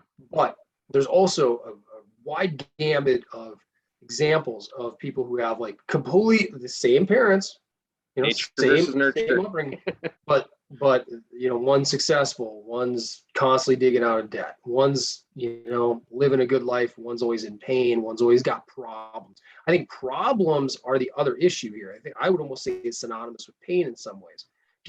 Some people, Jayers heard me, people like to have problems. I think people, it gives them identity, it gives them purpose. They could sit there and say, well, I have a problem. I'm the guy with the bad back. People pay attention to me now, right? Yeah. Like when I don't have a bad back or when I'm not in pain all the time, nobody really gives a damn about me. Yeah. And I've experienced that on a micro level. I felt it like in a micro level after my quad last year. I was so blessed for like 2 straight weeks, outpouring of people reaching out to me. And that lifts, man, I probably seem like such a weirdo to anybody who is close around me because I was in great spirits, even under the shittiest of circumstances, because I couldn't do anything that I love to do. And you guys know I love to train. And it was like, but that dries up. Yeah. 2 weeks go by and people go on, and that's just what happens. I didn't blame a single person, but those texts like stop coming in, right? Those emails stop coming in, the calls, like check-ins. And you know what? You hit a point where it starts getting lonely, and that really happened. And I journal, started journaling a few years back. I was looking back on some entries because tomorrow will be exactly a year since my surgery. I was just like, what was going through my headspace right at that time? That's kind of a cool thing to look back at. Yeah. And the first, again, like I'm just from July 31st, which was the injury, August 5th was surgery. And then the next few weeks, it was like super positive. I'm journaling. I'm representing people who sent me a little gift, people who stopped by the house, because we just moved into the house. All these things I was so grateful for. And then like it was about 2.5 weeks afterwards, and it's like, rough night of sleep, more pain, really feeling sorry for myself, right? Feeling isolated, feeling lonely, right? And that's where then the bitterness can come in, right? Because I'd return to work. I talked to Jer about this. Like I pushed and I'm like, I'm just gonna get my ass back to work and I'm gonna handle all this shit. And I'm gonna, yeah, right. I'm just gonna do it. And then you look back like months later and you're like, what the hell for? Like, who was I trying to serve and who was I trying to please, right? And you have these ups and downs and they're cyclical, but I feel like I was able to overcome that because I know that it's not going to persist forever. At least I have that knowledge base. Yep. Right. Yeah, I don't tissues think heal. not everybody has that. So they can get really dark places and they can choose to stay there too. Yeah. Yeah. And who knows? I could, maybe I should have gone down the route. Oh shit, reaching out to everybody. Oh my God, lift up a prayer for me because my knee's really sore today. Yeah. Oh, maybe okay. Maybe I'll get a reply. Yeah, no, it's cool that you journaled through that and had that look back ability, to again give you that empathy too, and to remind yourself how hard it can be for our patients. I think it is easy to lose that sometimes. I mean, even Brady alluded to it as an athletic trainer. It's like, just get better. I got, come on. But yeah, to just have that mindset and see that change. And I think that's, I guess, the last part of this. There's a lot more of this article to go. I think we should probably finish later with it. In aspect of time, we can cover the treatment part of it again in a different episode. But what do you think with that patient who, you feel like the back pain's the identity, and they don't have that desire to feel better per se right now? Like, where do you go? What do we do? I think the best thing you go ahead, Jeremy. I talked too much recently. No, you're good, man. That was nice. That was a good talk. I was gonna say, I think a lot of times, like, again, they talk about the interviewing process, right? Like, I've always loved those questions. Like, well, what would you do if you weren't in pain, right? Like, I can't do anything because this is me, right? And like, just finding out what makes them tick or what made them tick before the injury or before pain occurred, and just like trying to like softly expose them to that. Like, okay, well, you might not run yet, but we're walking, right? Like, that's a step towards that. And it's just like always that soft reminder of like, hey, we're getting there, right? Like, this we didn't get here overnight. We're not going to get there overnight, but we're getting, and just a lot of encouragement. It's like, I don't know, I think that's the draining part of our job, right? It's just always like you're just like pouring into people. Yeah, you have to give, right? I mean, you have to give, that call to care thing. I think it can be, but I think it could also be uplifting if you can be honest. I could be, I think I've learned to be more and more honest, and I wish I'd treat more patients. I wish I could treat more of these patients because I used to not enjoy it so much. And now I get it. Like, not enjoy that. No, I'm saying like that population, right? Oh, yeah. Specifically. Like, I'm like, and I pull away too. But I think you gotta be honest, but with heart. And it comes down to like, what life do you want to have? Yeah. Why like you can have a large role to play, patient A, in breaking the cycle of your emotional and your physical pain, because I don't believe those two are different. No, it's all, I think at least for me, I guess it comes down to trying to find those, like, I find it hard to believe people want to be in pain, but maybe that is just the identity that they're stuck in. I'm in certain words, but it's like, let's find joy in something. Let's try it. It's that gratitude. I think that's a big thing to get people back into that, because they sit in such a negative headspace. And that, but I sound like such a freak sometimes when I tell patients, like, we're going to focus on gratitude this week. Like, I really want you to smile at people this week. I want you to make a concentrated effort to hold the door open for everybody behind you. Because you talk about this, like, identity or whatever you want to call it, that negative headspace you get caught into, like, until you can do some positive things, it's so hard to get out of. So that gratitude thing seems so weird. And it seems so minor, and it seems like not a therapy thing. Do you But feel Were that- you some at of that were you at that PPS where they had us do the superhero posture? Boy, I don't think I was at that one. I That don't know was- if you were, Casey. That was No. Ryan Estes. Ryan Estes, And Minneapolis boy? there's good research behind that though, right? Like smile at yourself in the mirror for 30 seconds, like strike a true. confident pose for a minute. And that changes that headspace, right? Like we know that there's delivery of neurotransmitters that has the ability to change that. So Mhm. like you said, you feel kooky, but I don't know. I think I think it's it's right in it's where we need line to with what you go. should be doing. I hear you. I love it. Yeah, I think we should do it with more patients. If I'm gonna be honest, I probably should do it with everybody. Like, Yeah. Saying thank you, saying please. Like, it's just little things like that. It's so minor, but when you feel so shitty all the time, like you put your head down and you just go on your day, and you don't soak in those moments of like, hey, this person actually did hold the door for me, or like the person at the drive-through, asked me how my day was going. Like, thank you, my day is going good. How is your day going? Like, those are such minor things, and again, they feel like they're minor, but they're so huge, especially when that's like the only thing you got, because the exercises suck. The P&E, the homework I give you sucks. Like, right? I mean, it's like, because I don't give people things that are like, oh, this is instantly pain relieving, I love this, I'm going to do it all the time. Like, for a lot of my patients, there isn't that thing. Acute pain. Yeah. Oh, here, you're gonna love this. This is gonna feel great. Do this. That works great. But yeah, those persistent pain patients. And again, another time we'll talk about the treatment wise. But sometimes it's so hard to find that thing like that. Yeah, you're right. Isn't painful. Isn't crushing. Isn't frustrating. Like everything seems like it's so daunting when you come to therapy when you've been hurting for 30 years. Yeah. So sometimes those little things. Journaling, Nick, I have people journal. Yeah. I'm a big proponent of that. I think journaling's cool. Breathing, all that stuff. So but yeah, I think let's table this. I have to admit, Nick, you were right. I used to hate treating this population. It's hard. Nick, I got a room. now it's grown on me. I got a room at the clinic. If you ever want to plug her in, or you want to do like a 6-monther with me, Yeah, let's do that. come on over. Yeah, I think we'd have fun. I think there's a lot going through my head right now as we're talking, and just like it's empowering. It's fires me back up, and it's like, dude, you just want to be able to. You can have It's the corner fun too. suite When with you all can the have windows.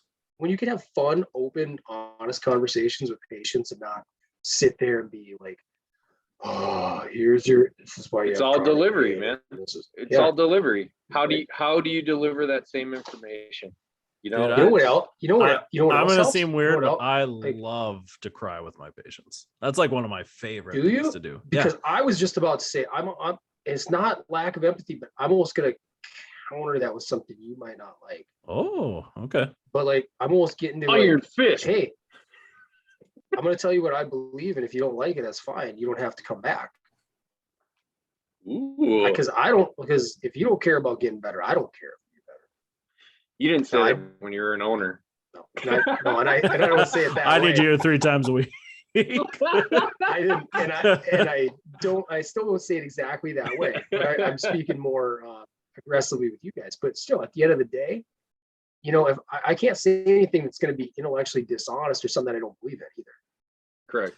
And you said that too, like, right? That's just me. No one should care about getting better more than you, right? So that's the same message in a definitely softer nutshell. Same thing I say when the Vikings lose, when the Vikings lose, and I find myself like, they don't care. Why should I care? Correct. Yeah. Correct. And I guess I would agree in some aspects of, you have to want your own care. And maybe that's beyond our scope for those patients that aren't there, I guess. But yeah, that's a tough part though, is like, how do you get patients to care about their therapy when they don't care about themselves? Yeah. Or so that's if they don't have food on the table. Yeah, right. I mean, so it is so many aspects to it. Yeah, I don't want to ever tell somebody like, hey, if you don't like what I'm saying, get the F out of here. Like, but again, maybe it is beyond my scope. I would say a lot of my too many visits, failed therapy, sit at home at night, and stew over it are those patients. If I'm gonna be honest with myself, like I tried to take the puppy home and raise it. But I want to get there. Like I want to get those tools and that ability when the patient comes in that deep down wants to get better, dude. That's but just isn't there. That means like to me though. That's why you're a good therapist, man. Like that's why you always maybe will be. We need a different team, and maybe that comes back to the lifestyle medicine thing. Should we have a multidisciplinary team available to us? I was thinking about this today because it's so frustrating because we met with a back surgeon and he's a great guy, but the same kind of deal. Like, hey, tell us about these new surgeries. Yep, you got to fail conservative care for 6 months before you qualify for the surgery. You have things like that, and it's a messaging to us. I don't know if he says that to patients, and I'm not going to assume that. But like, it's so frustrating. Like, why aren't we the first people that people see then? Insurance knows you have to go through these hoops. You have to try conservative stuff because it's the best bet. It's the cheapest. It's the best. But we're still the second and third people that you see down the line. Like I should be the person that has to send you to an orthopedic surgeon. Yeah. Preach. It's so frustrating. But anyways, because man, these patients need help. They really do. I mean, again, like maybe their identity right now is the patient in pain. But we got to figure out how to get you out of that, how to get you to care about yourself. But yes. Anyways, they need to get help, but they need to take help. But I will say there are at least 5 songs in my life I never cared about, but now I do. And that's what this top 5 is about. It's about turning over a new leaf. It's about changing our perceptions. Correct. It's about finding things that maybe our life put us in a position not to like. But we've come around. We've learned. We've grown. We're different people. Yeah. We're not rocking in the hills tea drinkers anymore. We're responsible adults that like music. Maybe even like Nickelback. Sure. We'll find out. I don't know. Yep. This is our top 5. Nickelback fan. This is our top 5. This is exciting. This is our top 5. It's kind of fun. So songs that at one point, maybe when it first came out, maybe through a long period of time, we did not necessarily care for it. Left a bad taste in the eardrums. And at some point, it eventually made a little 180 in our brains. So now we enjoy it. So that's kind of just the background here. I can go first. I can kind of kick it off if you guys are okay with that. You guys want to? Yeah, I'll second or last. I'm fine either way. Gerald, do you have a preference? Gerald with a G. Gerald, yeah, of course. Gerald. I can be anywhere too. Rivera. I'll finish it off. I don't know if I finished one off. Yeah, there we go. Okay, I like it. Okay, I'm going to kick off my number 5 with the band that's near and dear to my heart. We kind of soft dropped a little bit of this album a while back. Kick it off, number 5. My number 5 is Frantic by Metallica. When it initially came out, I thought it was ridiculously shitty and way beneath them. Very hollow sounding from where they'd been. And there was also a lot of drama going on with them, coming off of Napster, having a documentary, some kind of monster film, and you hear about all the drama in the band. So that wasn't doing them any favors. However, over the years, it shows up every now and again in like my shuffle, and I'm like, oh, okay, I can live with this, right? And it's grown on me, and now I can really appreciate the energy, a little bit of the animus behind it. So that's my number 5, Metallica, Frantic, tick, tick, tick, tock. That's that song? Yeah, Frantic, tick, tick, tick, tick. Oh, God. Tick, tick. Okay. Well, that song is shit. Sorry. Why was it even in your shuffle if you hated it? You're a glutton for punishment. That's how you make yourself a better person? Because on Amazon Music, we do Music Unlimited on their service, which our podcast is located on for anybody listening. Correct. Yes. Anybody listen? Like, subscribe. Not you Patreon members. But we're but at the same time, I added like every album, okay, so shuffle through. So you have these playlists of just like 50,000 songs. No, not the playlist. I can just go to the band and hit shuffle. So it just sits on your songs. So it'll shuffle through all their albums. Yeah. I like to curate a nice playlist for my mood. I have some running playlists. I have playlists I've created and modified over the years for when I do the Murph every year, a little bit heavier. So. Yeah, this won't surprise you, but I curated a playlist of like the saddest songs I could ever find. You're so emo. And so whenever I have a student, I would play that. That was me doing a hair flip. Yeah. I would play this nonstop during their last week because they're leaving me, and I wanted them to feel just absolutely terrible about abandoning me. And I'd have to do my own paperwork again. But again, no surprise to the listener, that has now become my favorite playlist, and it's pretty much the only thing I listen to. So. Aww. Yeah. Okay. But no, I care about myself. I think you can like sad music. My number 5 is a song that came out in 1999 by the Backstreet Boys. Is it Everybody? I Want It That Way. No, it's I Want It That Way. Yeah. Oh, that's so good. So in terms of like I was in like 8th grade when it came out, and all the girls I had like 3 or 4 girls on either side of me in alphabetical name every day. And they plastered their lockers. No, they were forced there by the alphabet. But their lockers were plastered with Backstreet Boys, right? I don't know what that magazine was, but it was all Teen like Beat? boy bands. Probably, yeah. But just plastered and all. Backstreet Boys suck. So it was NSYNC. And then we got to college, and that was ended up on the playlist at some point in time, and you're just belting it out at, 19 years old. My fire. Don't stop. We're gonna get dinged by Spotify. We will. Spot on. Copyright infringing it. But that's my number 5. Backstreet Boys. I Want It That Way. Yeah, that's a good choice. I thought of a few different boy bands when I was going through this list. Because same thing, you talked about when we very first started. Like I was too macho and too cool.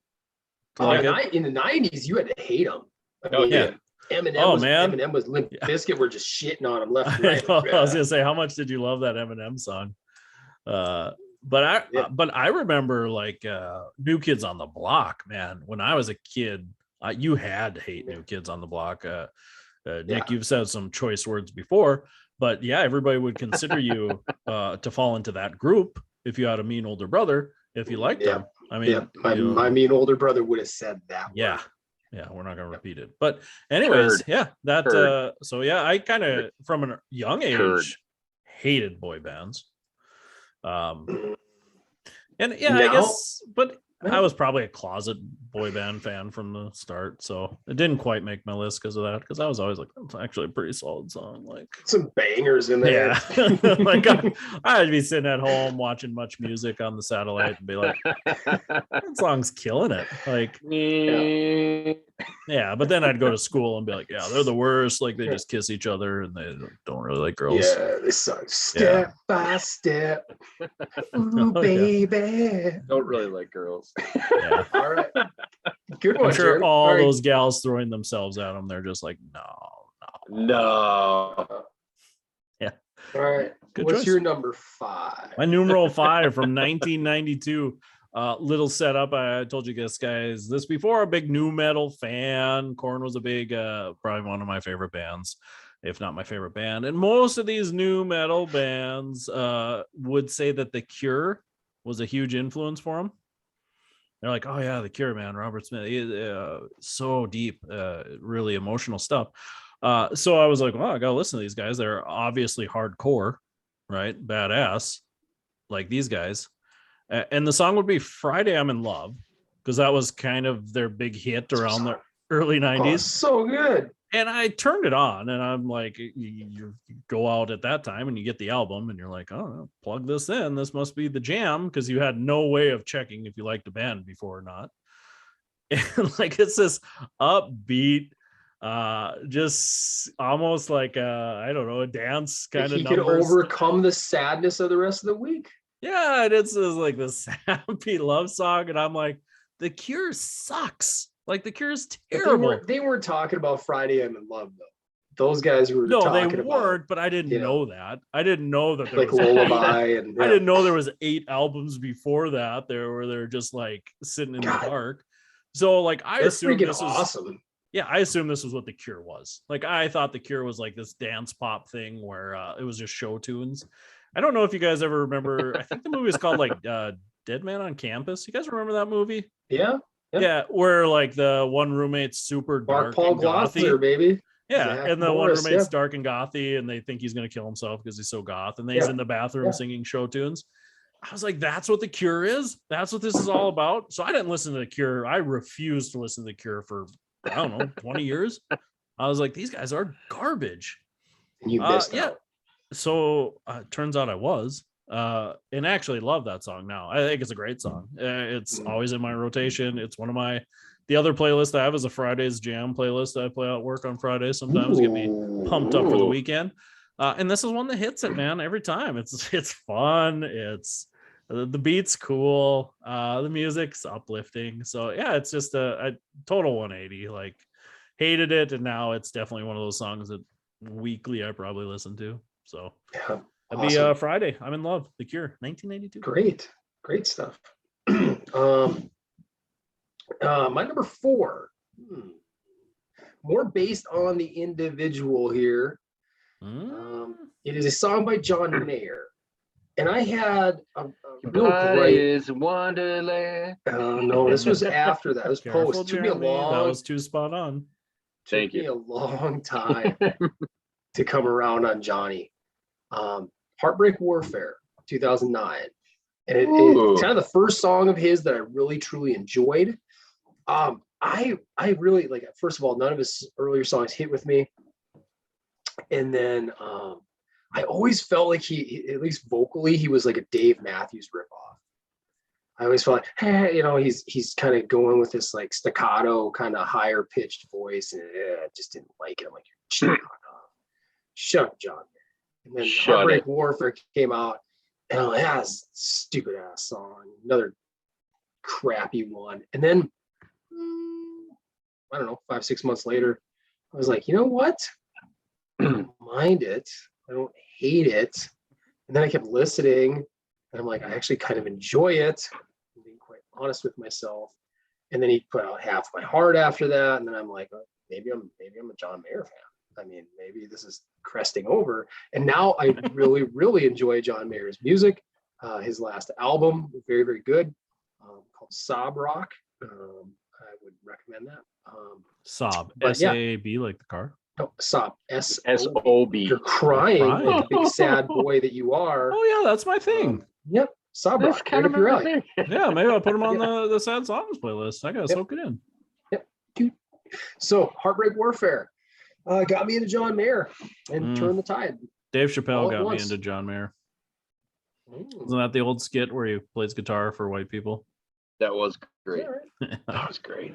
I was like, this dude's on Chappelle. He's cool. I started listening to his stuff. Yeah. Okay. Plus, he was with a lot of attractive gals. He was. Yeah. Shout out. He lived that life. Jeremy, your number 4, please. My number 4 is based off my general dislike for this artist. 2014. Taylor Swift. Shake It Off. So many hits. Yeah, a lot of hits. Is that 1984? I think so. Yeah. That's a banger, top to bottom. So I'm like, you hear it initially, and you're like, oh gosh, Taylor Swift sucks. She doesn't have a genre. Maybe not. Yeah, but no, it's because she's like every good feel good song. It's just a good feel good song, like high energy, and I might dance around when it comes on now. I'm just saying. Taylor Are you guys Swift? talking about, it was the album 1989? 89. Yeah. 89, Sorry. yeah, because I was that's born when, in wasn't it when 84. she was 89. born or something like that? Yeah. That's why we have a producer. That's how much I hate her. I don't know what her albums are called. It was I'm an so not 80 a- something. Yeah. She was like a 1980 sweet, something. she was a sweet girl for a while, you know, and had some good stuff. And then it's like, I don't know. Was she She's one of those connected people to that, John Mayer for a while? Yeah. She was on his single "Half My Heart," Yeah, Mm. they did. They did collaborate. and "Two Is Better Than What One." song did I bet she wrote a song about him too? Oh, lots of them. Yeah, she did. Probably. She did. Right. Yeah. It Blank. was like called Blank Hey John Space- or something. Oh, is that what it was? I thought it was the I hate Blank John. Spaces song. I hate John. Who could you be talking about? Well, yeah, she's still not my cup of tea. It's hard to come around too, because I got a daughter who, even my daughter is kind of like cooled off on her. Yeah. I She's good. love kinda Taylor like, Swift. Oh, do you? Yeah, big fan actually. Not a lie at all, man. Once she Sad got away songs from the and- country stuff, I really like her pop stuff. Mm. That's She's just my not evolution of music. I not like my pop cup. music I don't think she's exceptional in either one. Brag about it. Very average. So, Okay, Each their own. My number 4. Casey. Move on. go ahead. Yes. A jam from 2005. A band we've alluded to would be the song is Nickelback Photograph. Oh. Ooh, all right. So let me explain myself. Okay. Yes. Actually, I was kind of a fan of Silver Side Up, the album. You know, it was right when there was like a million bands like that coming out. Nickelback, Default, Event Horizon was that band name like that. Fuel, Yeah. all these bands that were like the next step. Like they took the new metal thing and they were like, let's soften it up, become way more popular. Post grunge. Yeah, post grunge, Yep. Puddle of Mud, all these bands. It was just a million of them. And they were all decent. Like I think they all had pretty decent debut albums.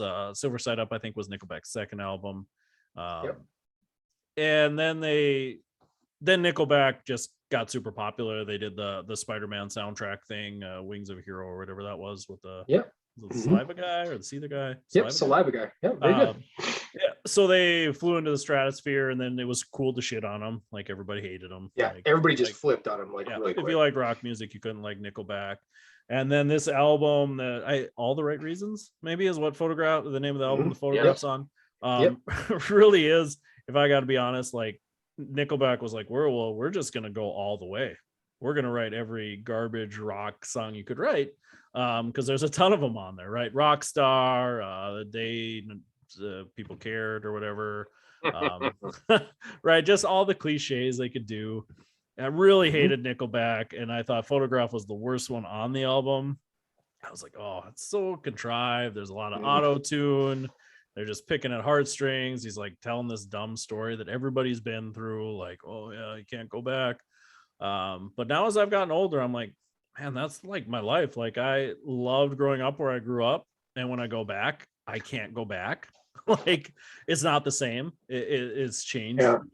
You know, Do our hearts soften over time, don't they? Yeah, they soften over time, but like even that message A little bit seems so contrived and foolish. Like, okay, like I kind of get it though. I'm like, all right, that actually is like kind of how I feel now, you know. Like I love those high school nights, and I loved all those times sitting around doing You're nothing. speaking in my soul right now. Yeah, but I can't do it again. You're right? speaking in my soul. I can't go home I think and live sit in at the a moment. Well, it's a bonfire and universal- have fun. It's like a universal message, right? I mean, you can look back. We always Those look back Canadians. fondly, and it was never as good as it never truly was as good as we remember it. But we like to think. Or was it? Nostalgia. Hey, Billy Joel said the good old days weren't always good, and tomorrow ain't as bad as it seems. Yeah. Correct. Anyway, so that's my number Gosh. 4. A nice Nickelback choice. Photograph. Prophetic. I I still will hate say that song. There are some Nickelback songs that are garbage, and I do hate.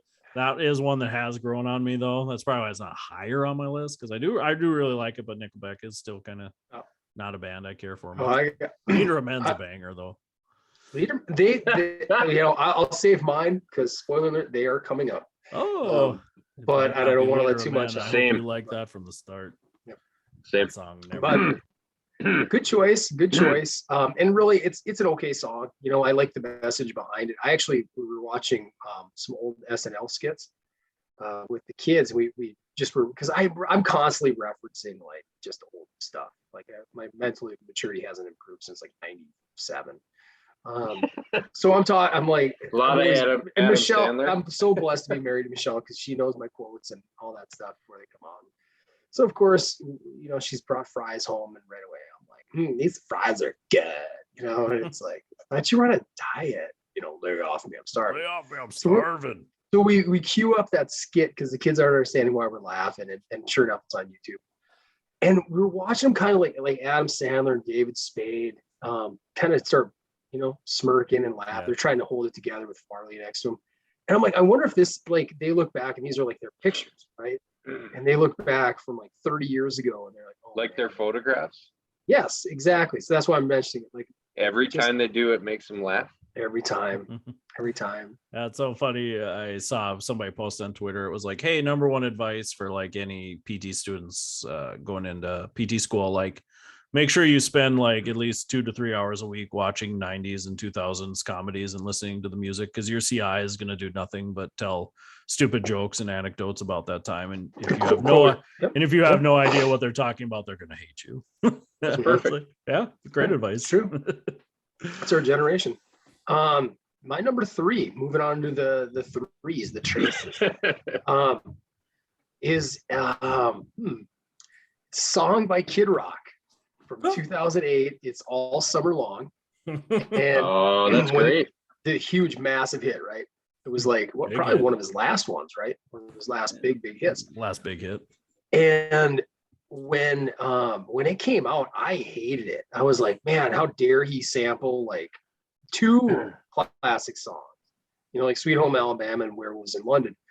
And it just, every time I was working in a clinic, it just annoyed the hell out of me because it was playing on rock stations, playing on country stations. You couldn't get away from it. Pop stations. What? Enough time has passed. Do you know It's where gone away. And then you it know came where back. he's from, right? He's from Detroit, baby. Detroit, Michigan. It was summertime in northern Michigan. Yep. Summertime in Montague, Michigan. And real talk, you can't beat it. I bet it's huge out. Or in West Michigan. Either or. Why don't you guys just elect him to be governor? 140 some miles from We Green might. Bay. Do it. Yeah. Do it. But yeah, enough time passed. Way too far. It went out of style, and then now every time I hear it, I'm like, you know what? This is a fun summer. So it is what it is. Fun summer song. I can get down to it now. Yeah, it's a banger. Fun fact: I always make my students sing a song with me on Fridays before we go into the sunset. I feel like it loosens them up. It's just a fun thing we do. Into the sunset, like into the weekend. Yeah, like the last thing we do, we talk about our goals.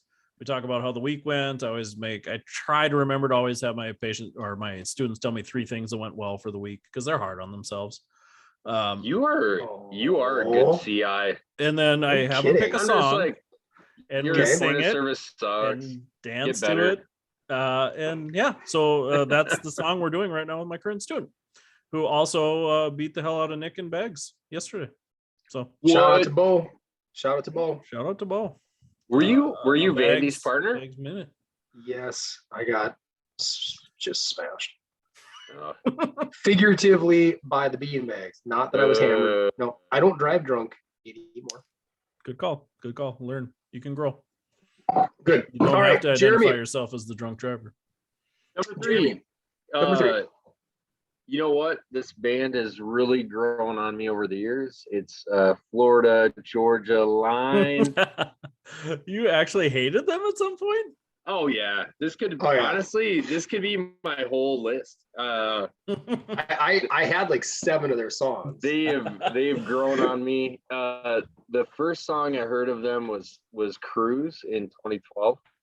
And I was like, this song sucks. This is stupid. I'm like, they're the American version of Nickelback. They suck, right? So I'm not that dickishly stubborn that I couldn't. They're now they're part of the normal rotation, FGL. Although let the listeners they're gone. They're gone now. Yep, they went somewhere. Politically unaffiliated. Went somewhere. They split. So now it's just going to be the old school jams. But yep. So he's going to be there in your FGL, heart. Cruise. Which Cruise? Okay. All right. Yeah. Yep. Yeah. We had many dialogues about how shitty they were for a while.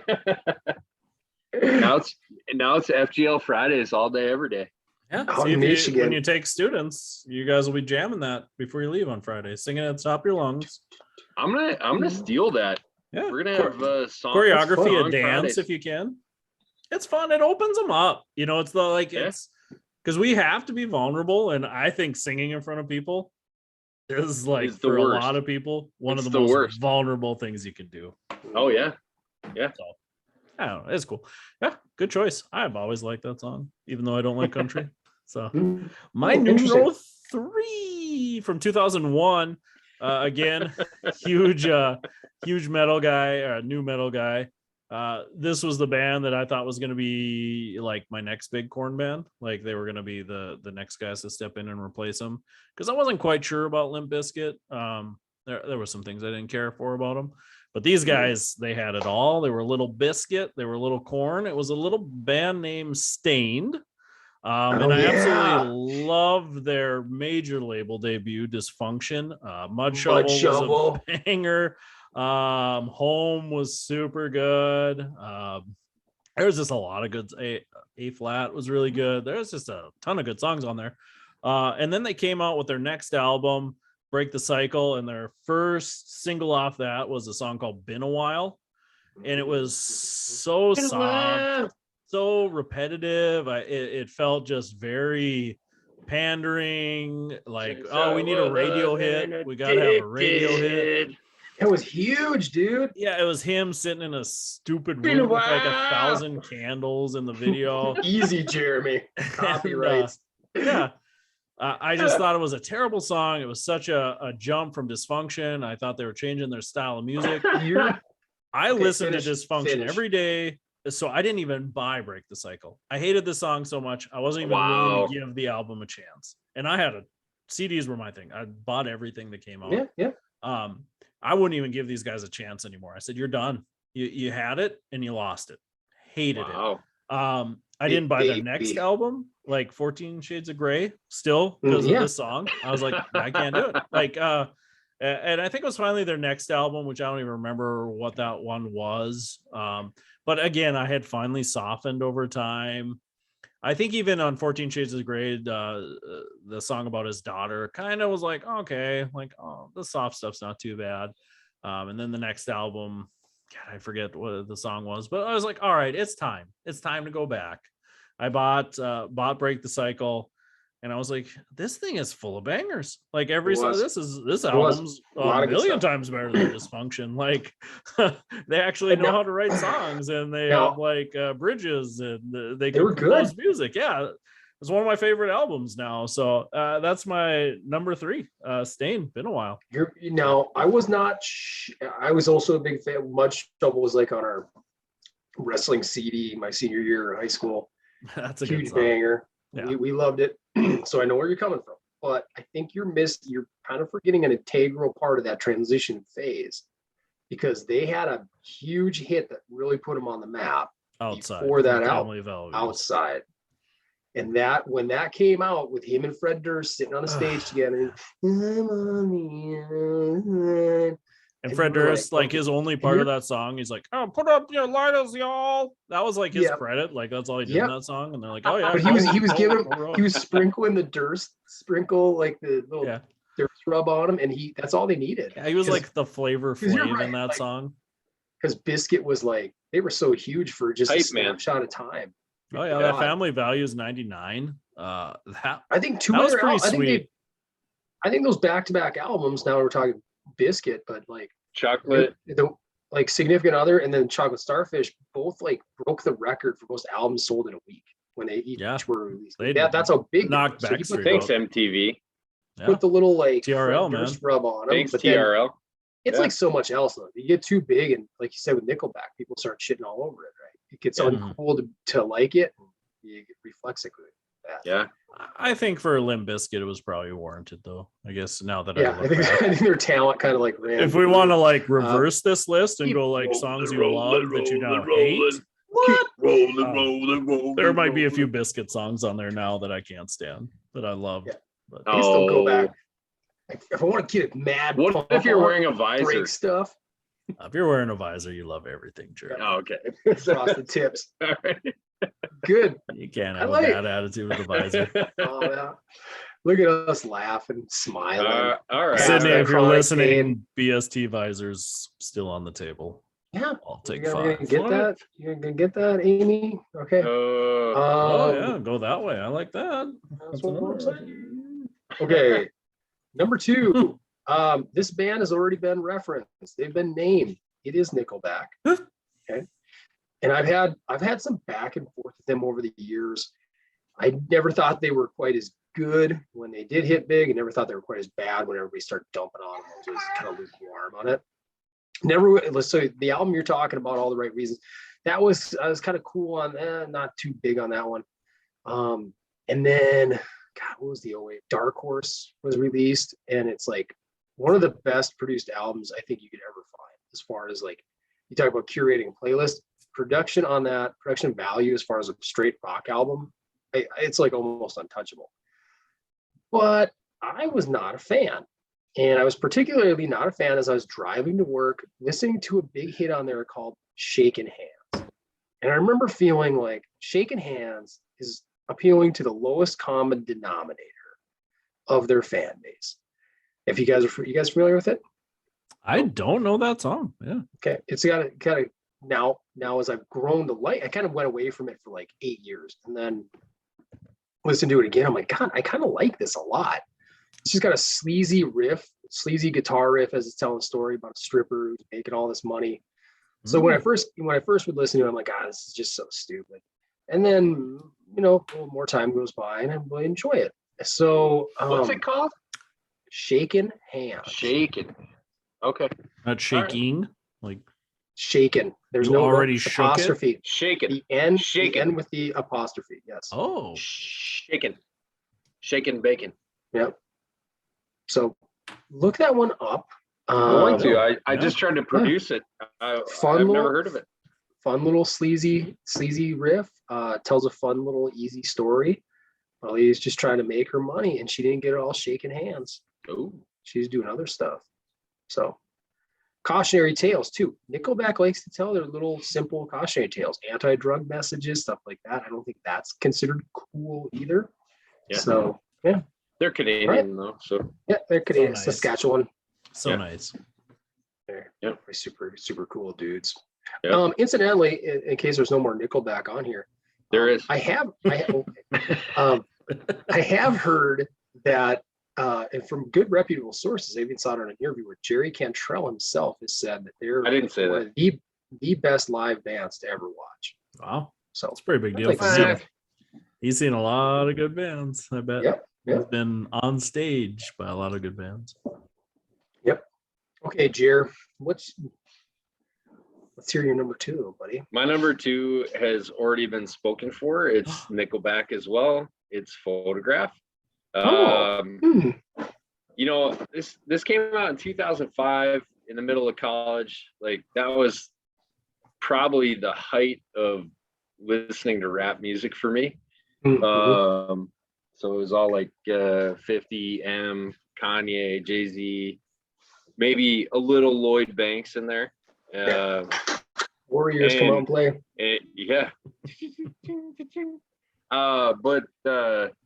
No, in terms of like Nickelback definitely was not cool then. But I mean, Casey, you couldn't have set it up any better. Like it's like get a little bit older, you like listen to the lyrics a little bit more, you're like, yeah, I get it. So I could empathize with him. Yeah, that could be very important in a therapeutic alliance.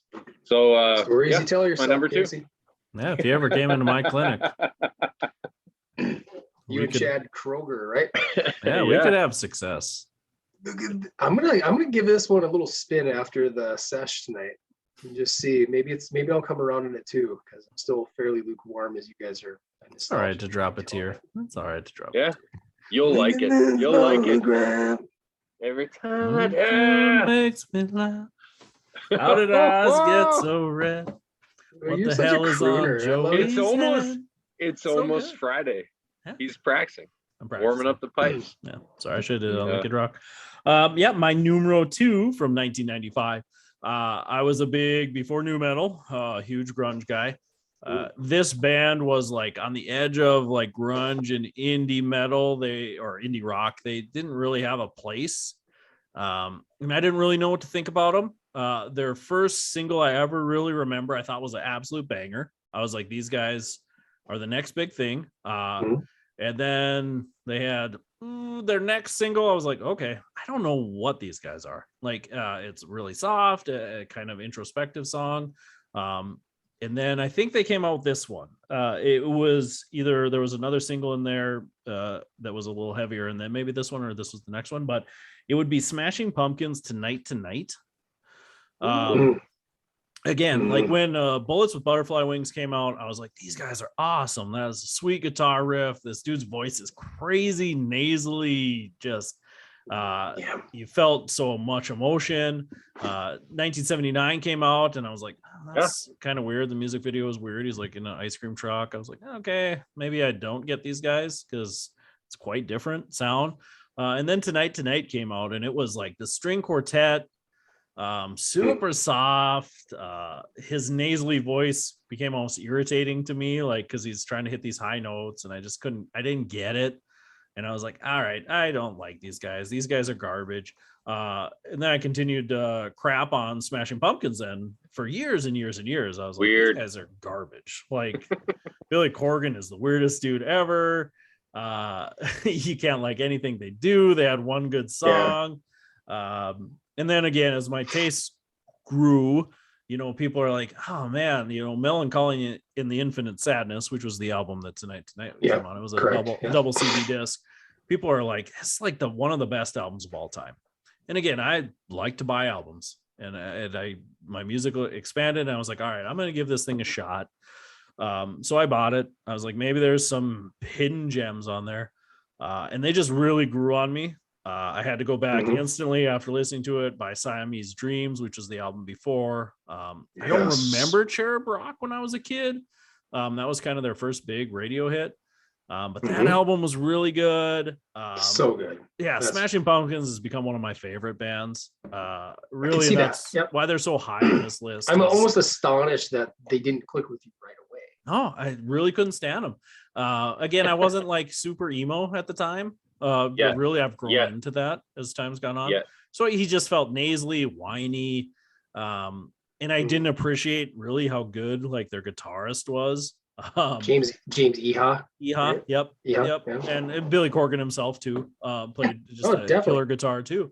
Great basses, great drummer. Oh, come on, Zero though. When you listen to Zero's so good, right? And that was if cleanliness is loneliness and loneliness is godliness, then God is empty, just like me. Like, that's pretty badass, right? Just like me. Yeah. Man, Siamese Dream though, you went back to that's where it started. Yeah. That's so between those two albums, and Melancholy and the Infinite Sadness is probably one of my top 10 albums now.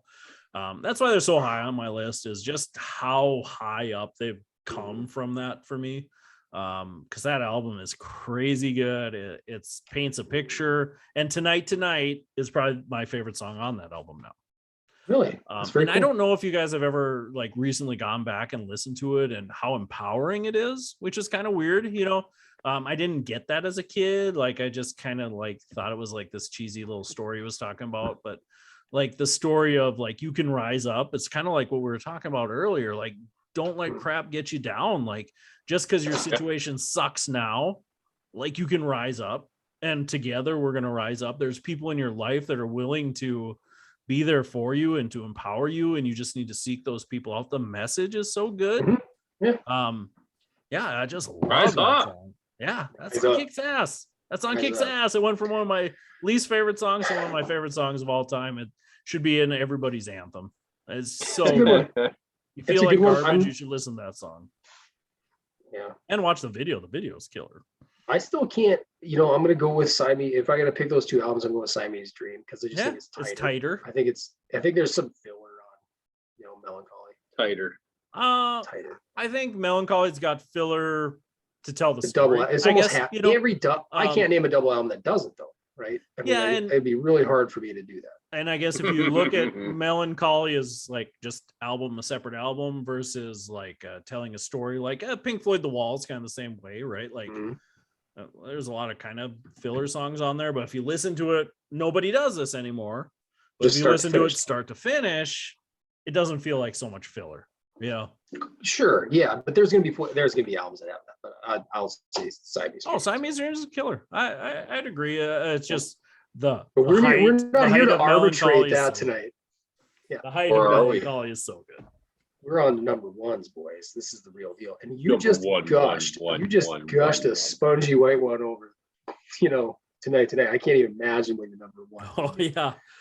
Get ready. My number one, again, another band has already been said. This is the infamous Florida Georgia Line. And the song is from 2015. Woo! And it is Anything Goes. Really about their only song I actually do truly like. Oh, stop it. No, still. You're lying to yourself. I've tried. You're lying to yourself. They are super. So if you go back to Cruise and you go back to like, that's how we do it around here. Number one, his voice was like he's trying just to be obnoxious and annoying. And on top of that, they crowded like Billy Corgan. Yeah, and I wasn't always a Smashing Pumpkins guy either. Give it time. But that fits that genre better. Like, I don't want to be annoyed when I listen to my country. Have you heard the genre? Super noisy. You want to hear Jorge Strahigit's sweet voice, I believe is what we talked about last time. George Strait. Hank Williams Jr.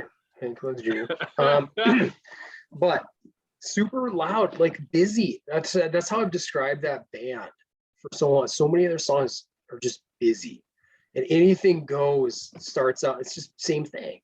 To me, it's like, God, let's see if we can cram 7 banjos and a couple of, just standard guitars, rhythm guitars in here. It's just and we got a fiddle in the background. It's like, God, it's just noise. It's just super noise. And then, whatever. But now I've softened on it. I've heard it enough times. I want to hear Alabama on the boombox, baby. You love it. Yeah. And now I'm like, you know what? This kind of makes me smile. It kind of makes me happy. So it's my number one because of how much I hated it. And now I'm willing to like it. I can't say so it's not the type where it was like, it's lukewarm and I didn't really like it. And now I love it. It's not that. It's like the spectrum's there, but it's more because I don't hate it anymore. But good. And I do, you know what, to your credit, we dropped name dropped 5'9", and that song I do enjoy. So Tyler Hubbard. Yeah, I think he's toned back his vocal. I think he's reeled in his vocals a little bit over the years too. Yeah, I agree. That's just my opinion. But yeah, so that's my number one. It was 2015. Anything Goes by Florida Georgia Line. Nice. All right, my number one is coming from 2009. Miley Cyrus, Party in the USA. Banger from the start. Yeah, probably. Can't say there's anything to turn around on there. No. This is like like growing up, like with Miley Cyrus was like a Disney Channel, right? Like whatever her show was. And, yeah. I didn't watch that noise, but like you kind of hold that against them when they're coming into like, I'm an adult now. Singing, you were more of a Witches of Waverly Place. I get that. No, yeah, okay. This was post college for me. This was like post college between going to grad school. Like this brings me back to a time with my guys from SMSU. This was like their party jam. right? And I was just like, this sucks, right? And got to hang out with them, and like it just grew on me. And guys that like to this day, obviously, like just time happens and you just don't talk to them as much as you'd like, don't see them as much as you'd like, but like people that are brothers for life, and it just like transports you back in time. So that's my number one, Miley Cyrus, Party in the USA. That's such a good song. I like that one from the beginning. Yeah. But that was one of those songs where like I didn't think I was supposed to like it, you know, like yeah, no, that was me too. I love this, but you I have to be can't like, pretend like I like it.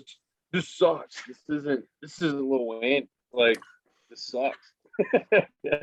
But yeah, overall, really good jam. And again, more about fly away. More about the situation and the people it brings you back to. So one thing that does make me hate that song a little bit, there was an interview with her, and she admitted that the one line, and a Jay-Z song was on, right? And a Jay-Z song was on. She admitted in the interview that she had never heard a Jay-Z song in her life. whoa. Yeah. She's like, I have no idea what Jay-Z sings. So I was like, that's kind of garbage. Like, obviously someone wrote that for you. Yeah. But anyways, the song's still a banger.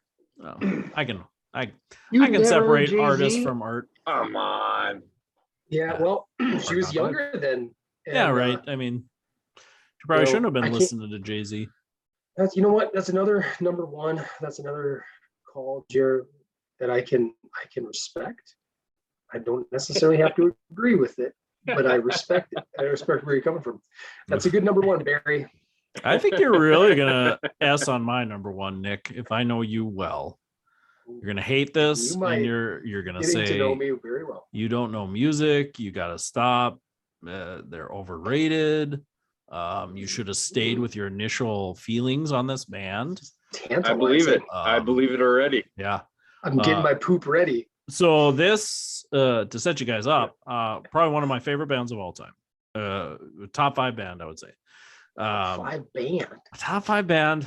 FGL. We gotta save that for a special one. Okay, go on. Yeah, I shouldn't say that because we haven't done that list yet, but God, it's got to be close. So that's why they're number one, because this has gone from the basement to the penthouse. Moving on up. Mm-hmm. So yes, started from the bottom. Now I understand that analogy. Yes. Yep. Beans don't burn on the grill. So okay, get to it, man. Oh, that's Nelly. That's Nelly. Fish don't fry in the kitchen. That was a list we did with Giuliani a long time ago. That was Nelly. Yeah. So again, as my musical taste expanded, I got big into albums. I wanted to soak in all the music I could. That's why a lot of the bands I like nowadays, I like because I just took a flyer on them. Picked up the albums. People are like, you got to listen to this. Okay, I'll try anything. I'll listen to anything. I kind of soaked it all in. There was just this period in my life where like music was my thing. I would listen to anything. Yeah. Love it. And this is a band that people are like, well, if you like music, I mean, these guys, this is what they do. I mean, that's everything. Anything after them is garbage.